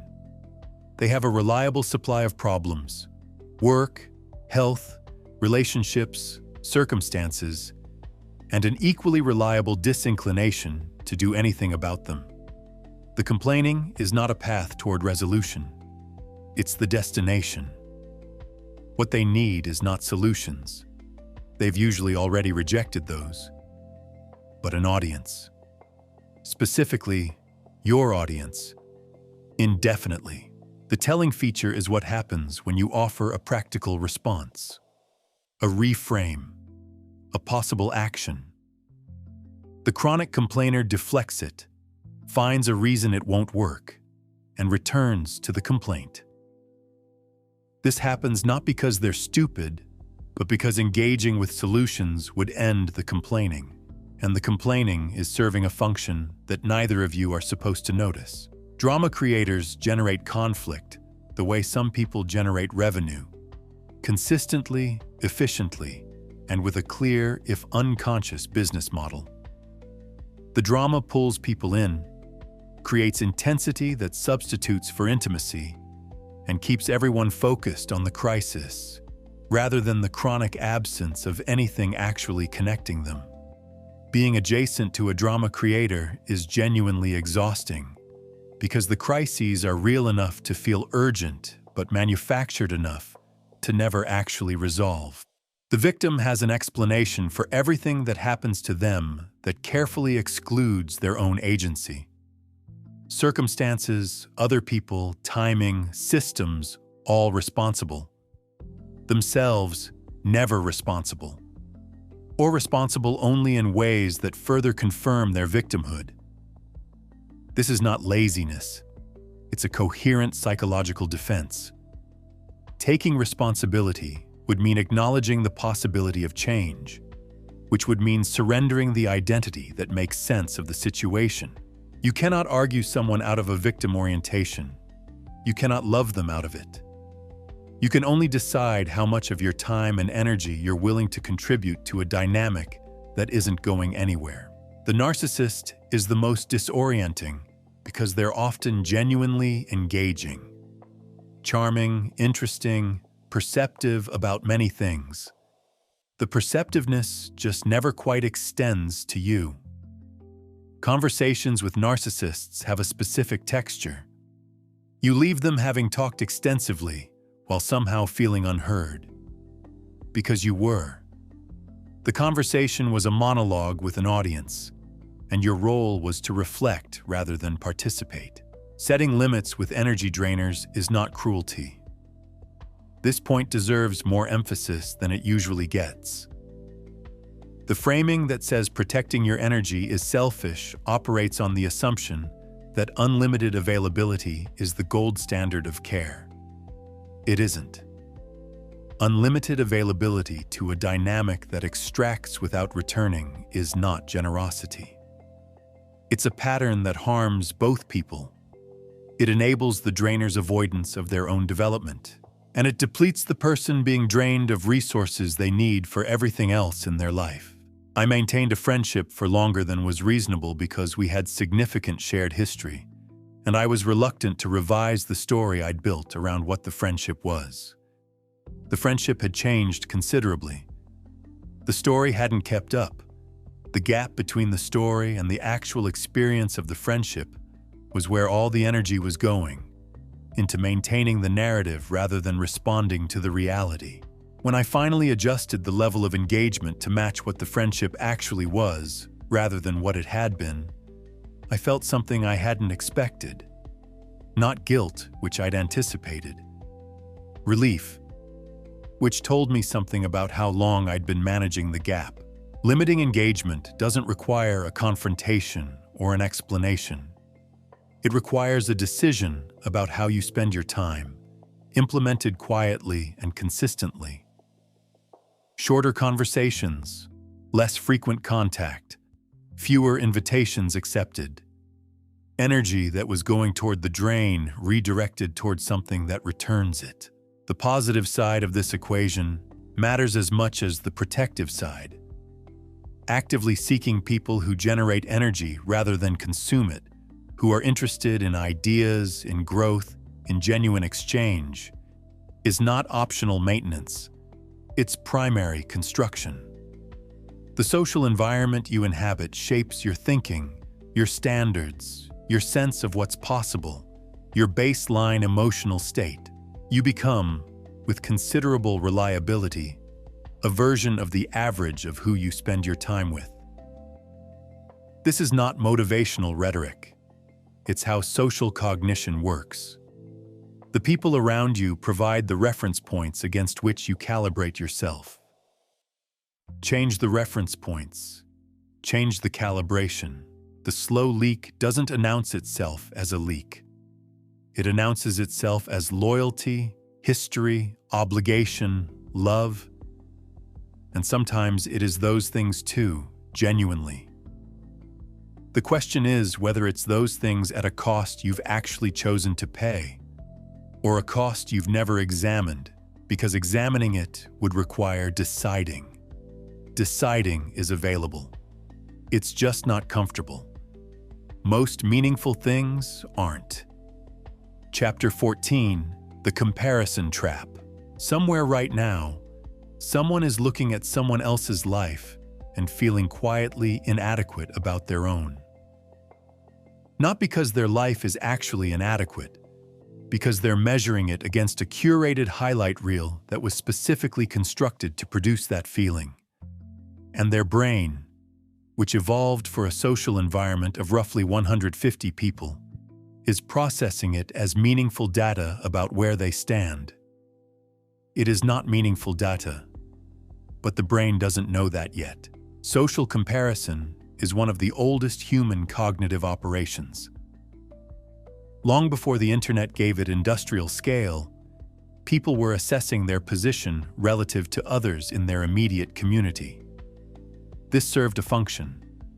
In a small group, knowing where you stood socially had genuine survival implications.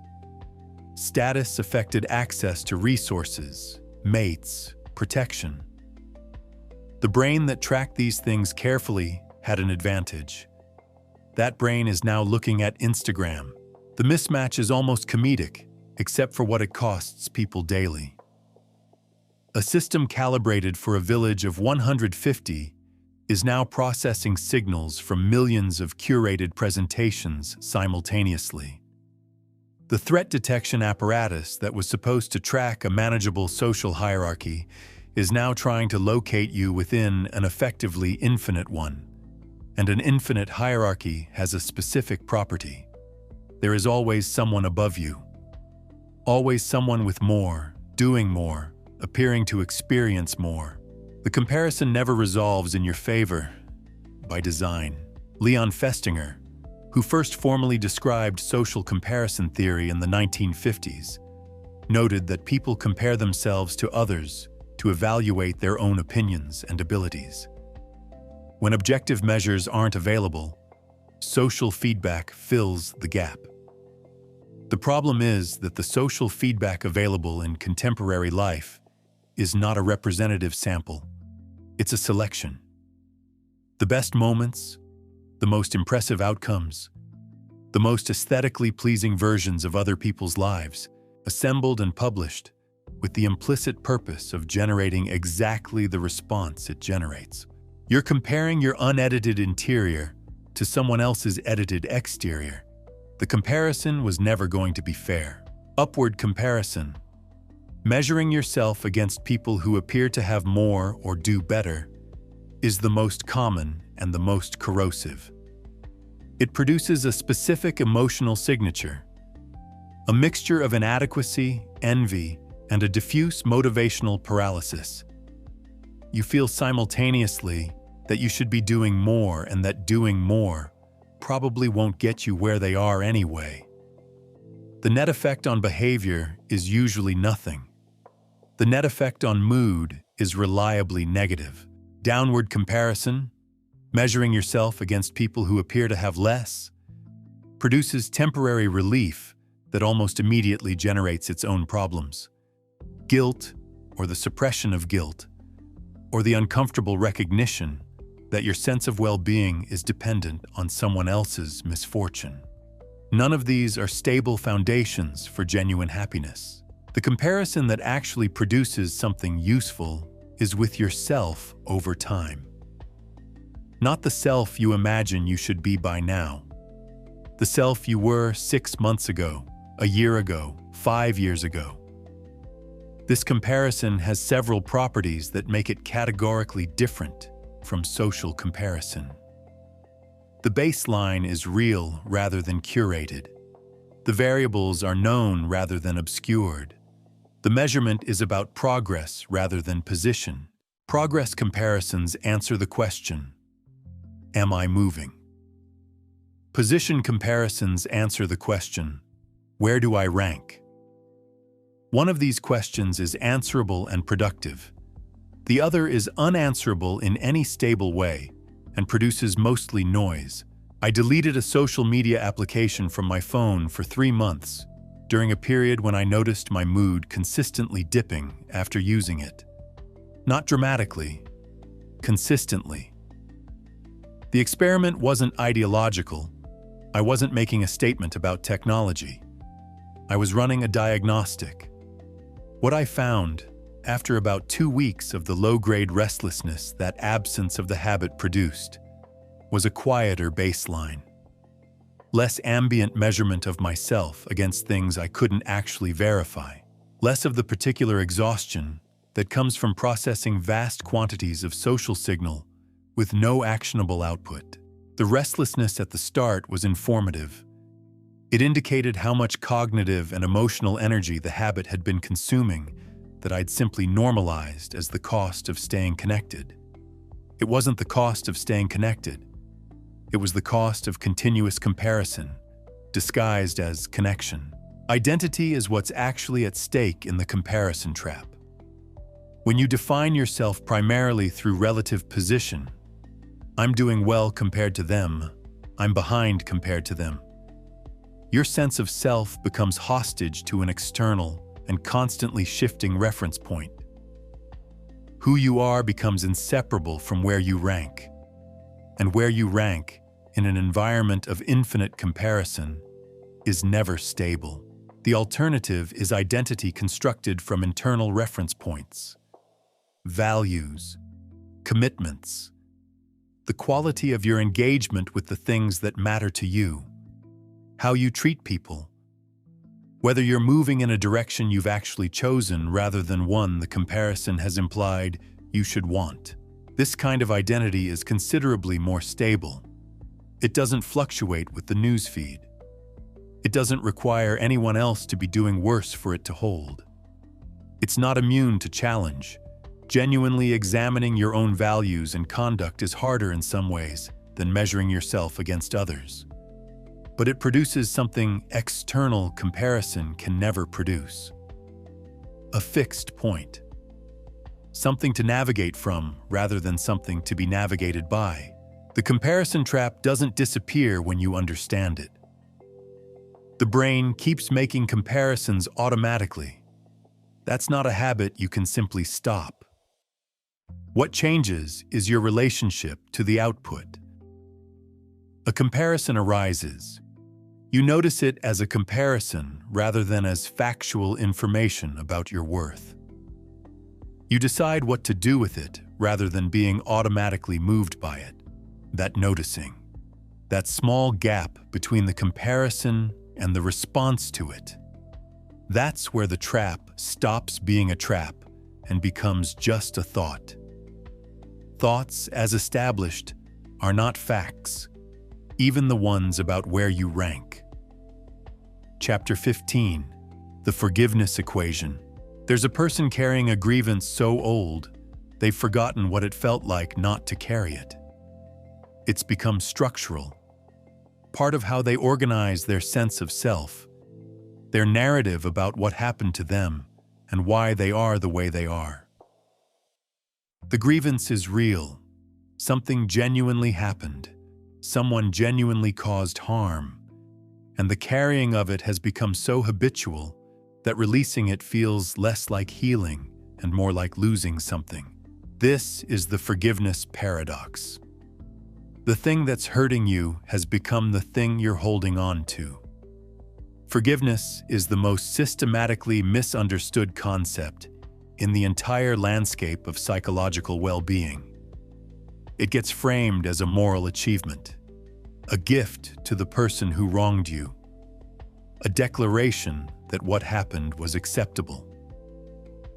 None of these framings are accurate, and all of them make forgiveness harder to access than it actually is. What forgiveness actually is, stripped of the moral packaging, is a decision about where you direct your own attention and energy. Nothing more structurally complicated than that. The person who harmed you is not, in most cases, currently suffering because of what they did. They've moved on, or rationalized, or simply forgotten in the way people forget things that cost them nothing to forget.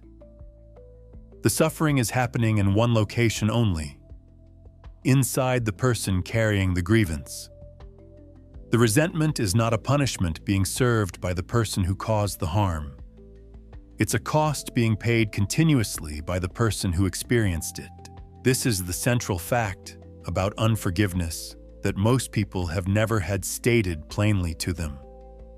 Holding the grievance doesn't affect the person who caused it. It affects you, exclusively. The anger, the rumination, the chronic activation of the stress response every time the memory surfaces. All of this is happening in your nervous system, not theirs. You're paying a daily operational cost for something someone else did, often years ago, while they pay nothing. Understanding this doesn't make the harm less real. It makes the math clearer.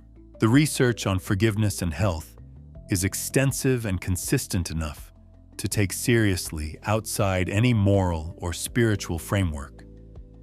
People who carry chronic unforgiveness show elevated inflammatory markers, higher blood pressure, more disrupted sleep, and greater susceptibility to depression and anxiety.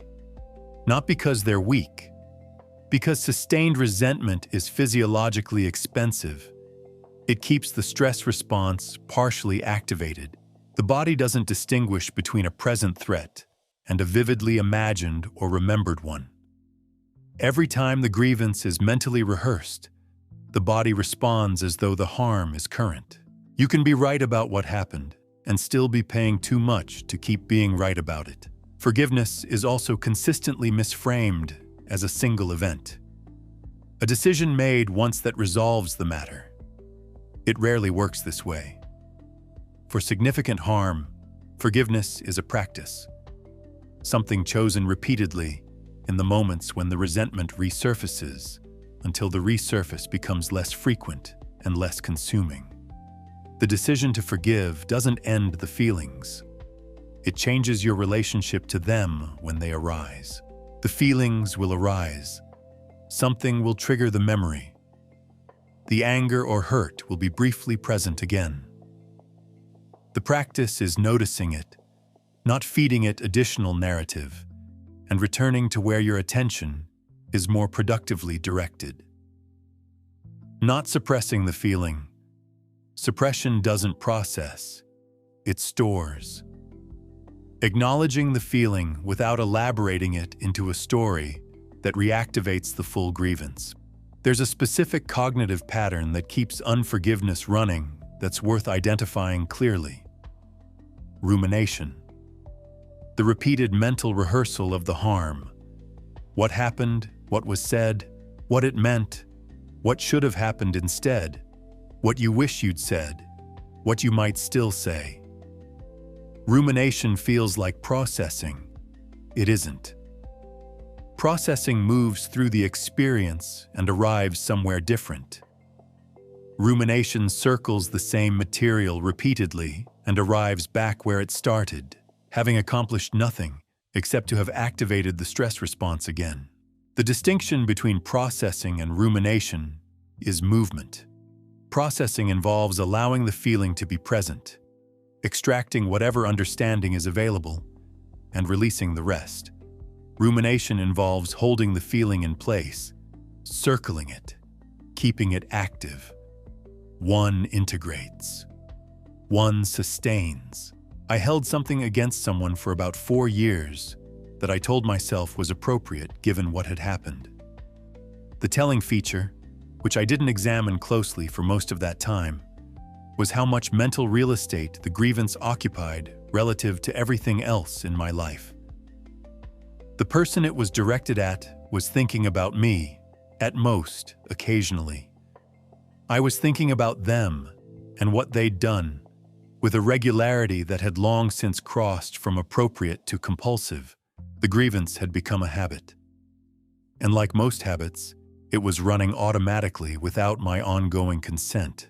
When I finally actually examined it rather than rehearsed it, what I found was that the anger had become an identity. I was the person to whom this thing had happened.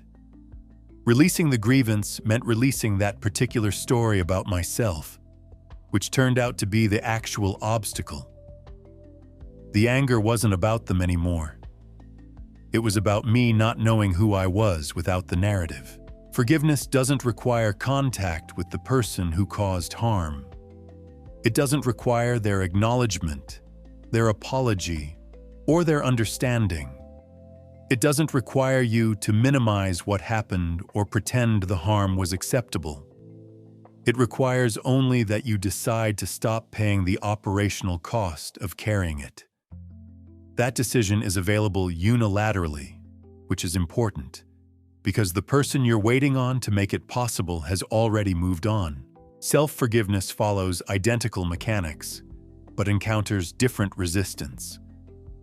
The same people who can intellectually understand forgiving others often find self-forgiveness genuinely inaccessible, because the inner critic has positioned ongoing self-punishment as the appropriate response to failure, as though sufficient guilt will retroactively improve the outcome or demonstrate that you take the failure seriously enough.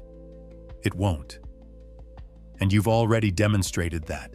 The cost of unforgiveness toward others, toward yourself, is paid in the currency of present moment attention. Every unit of attention directed at the past harm is a unit unavailable for what's actually here. The grievance isn't just emotionally expensive, it's experientially expensive. It consumes the present in the service of a past that can't be changed. The past is fixed. It happened. It will always have happened. What's not fixed is how much of your current life you spend living there. Chapter 16, and the life you stop postponing. There's a conversation people have with themselves, usually late at night, that goes something like this. When things settle down, I'll start. When the timing is better. When I have more clarity, more resources, more confidence, more of whatever it is I've decided I need before I'm allowed to begin. The conversation is sincere. The intention is genuine. The settling down never quite arrives.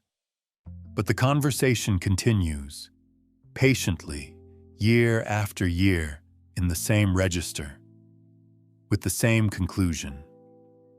Someday. Someday is the most expensive word in the language.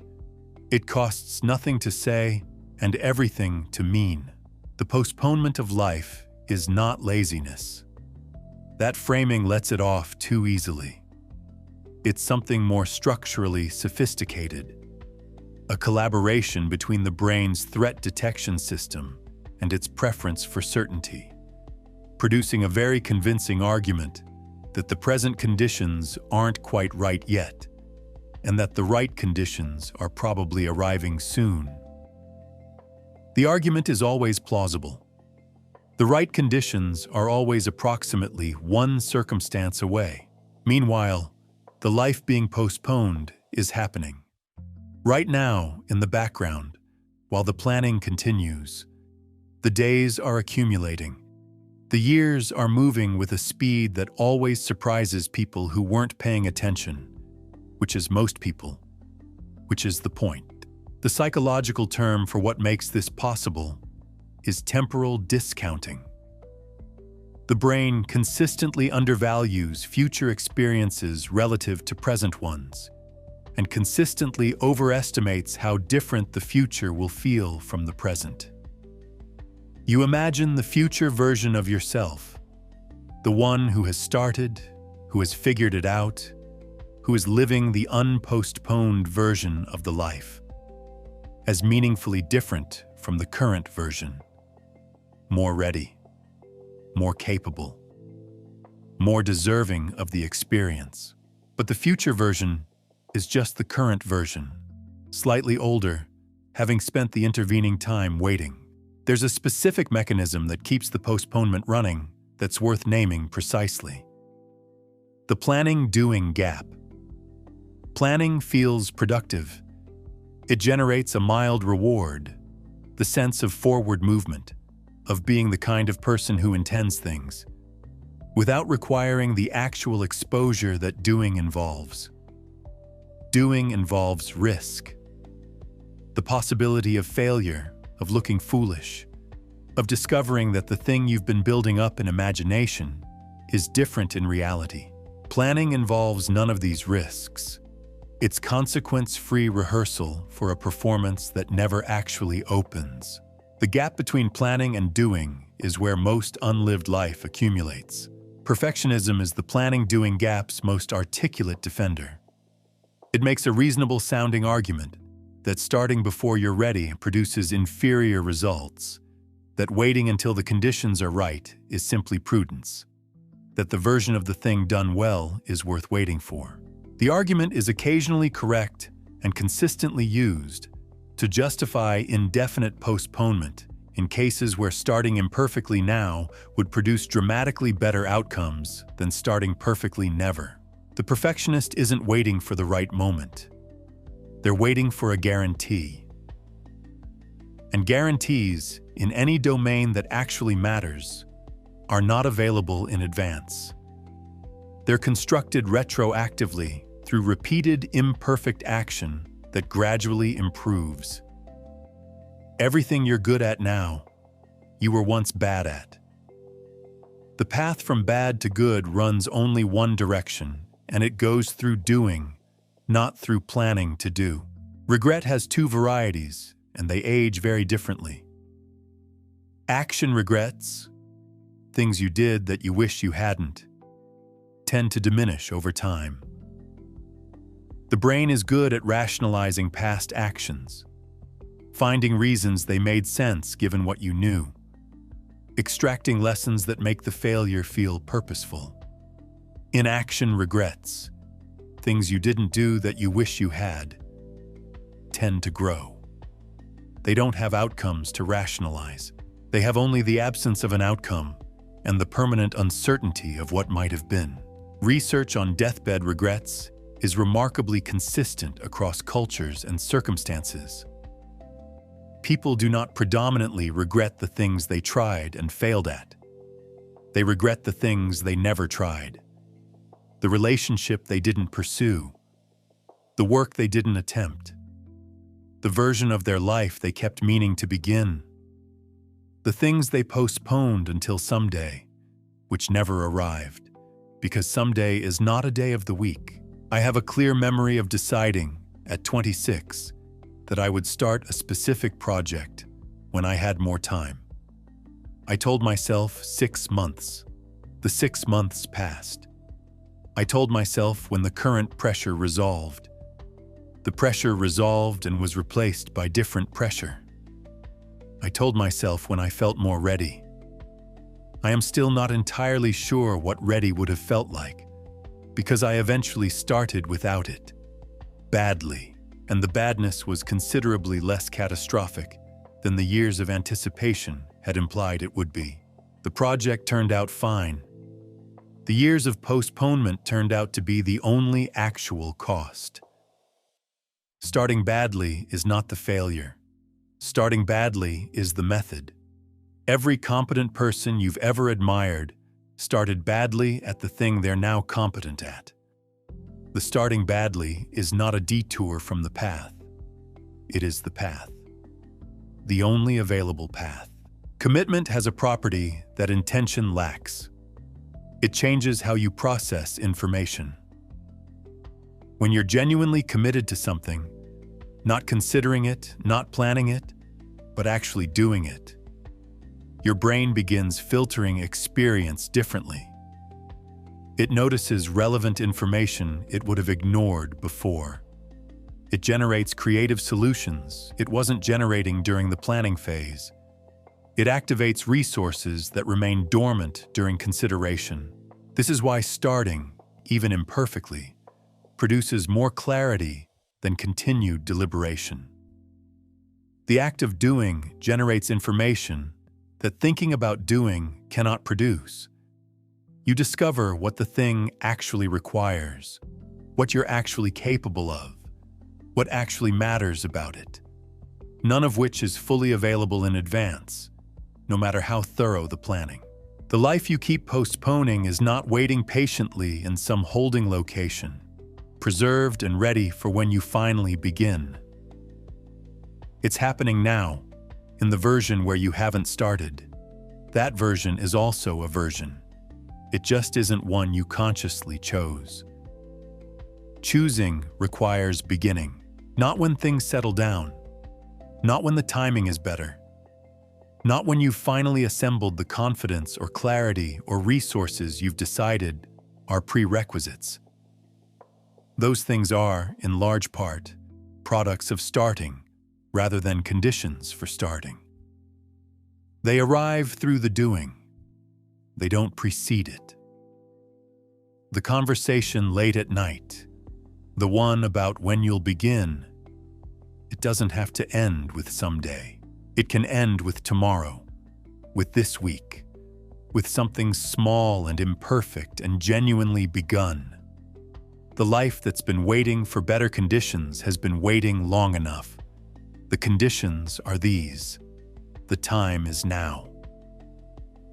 Conclusion, already here.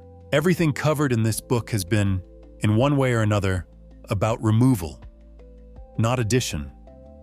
Removal. The morning practice doesn't add happiness to your day. It removes the reactive fog that would have obscured it. The gratitude practice doesn't install positive feelings that weren't there. It removes the attentional bias that was filtering them out. The work on the internal monologue doesn't create a better mind. It removes the authority you'd been unconsciously granting to a very loud, very repetitive, not particularly accurate narrator. The resilience work removes the brittleness. The relationship work removes the drain. The presence practice removes the distance between you and your own life. This reframe matters more than it might initially seem. Because addition is a project that's never finished. There's always more to add, more to improve, more to optimize. The self-help industry is built on addition, which is why it never concludes. There's always another book, another practice, another framework that promises to finally complete the project. Removal has a different structure.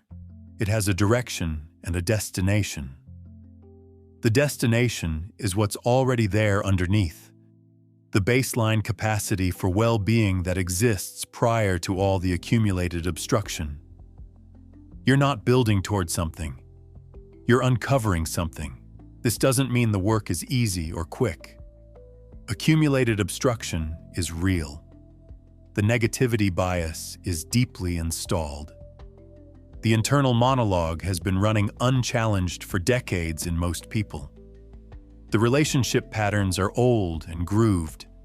None of this clears quickly, but it clears. With consistent, unglamorous practice applied in the right direction, it clears. Here's what that looks like practically. Not dramatically, not all at once. One morning you notice you've been awake for 20 minutes without checking your phone, and you don't feel anxious about it.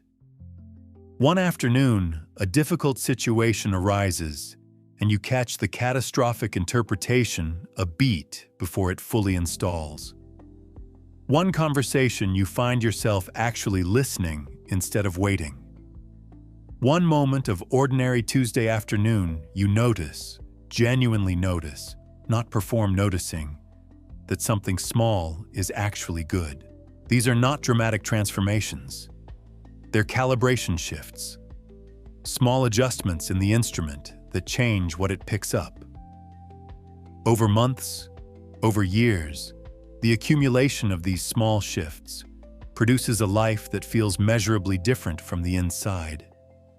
Not because the circumstances have dramatically improved, but because the system processing the circumstances has been quietly recalibrated. Nobody decides to be miserable. But most people also never decide not to be. They drift. They wait for circumstances to arrange themselves into something comfortable. They optimize the 10% and leave the 40% running on defaults. The decision being offered here is not a dramatic one. It's not a commitment to transformation or a promise to overhaul your life. It's smaller and more sustainable than that. It's a decision to work the 40%, to take the internal life as seriously as the external one, to treat the quality of your own attention, thinking, and daily practice as a project worth sustained effort. Not because happiness is a moral achievement, not because you owe it to anyone, because the alternative, the drift, the defaults, the perpetual waiting for arrival, costs more than the work does. It costs the actual experience of your own life, which is the only one available to you and is happening right now regardless of whether you're attending to it. The practices are simple. They're not easy, but they're simple. The understanding is available. The 40% is sitting there largely untouched, waiting to be worked. Everything you're looking for is closer than you've been looking. It's underneath the noise. It's already here,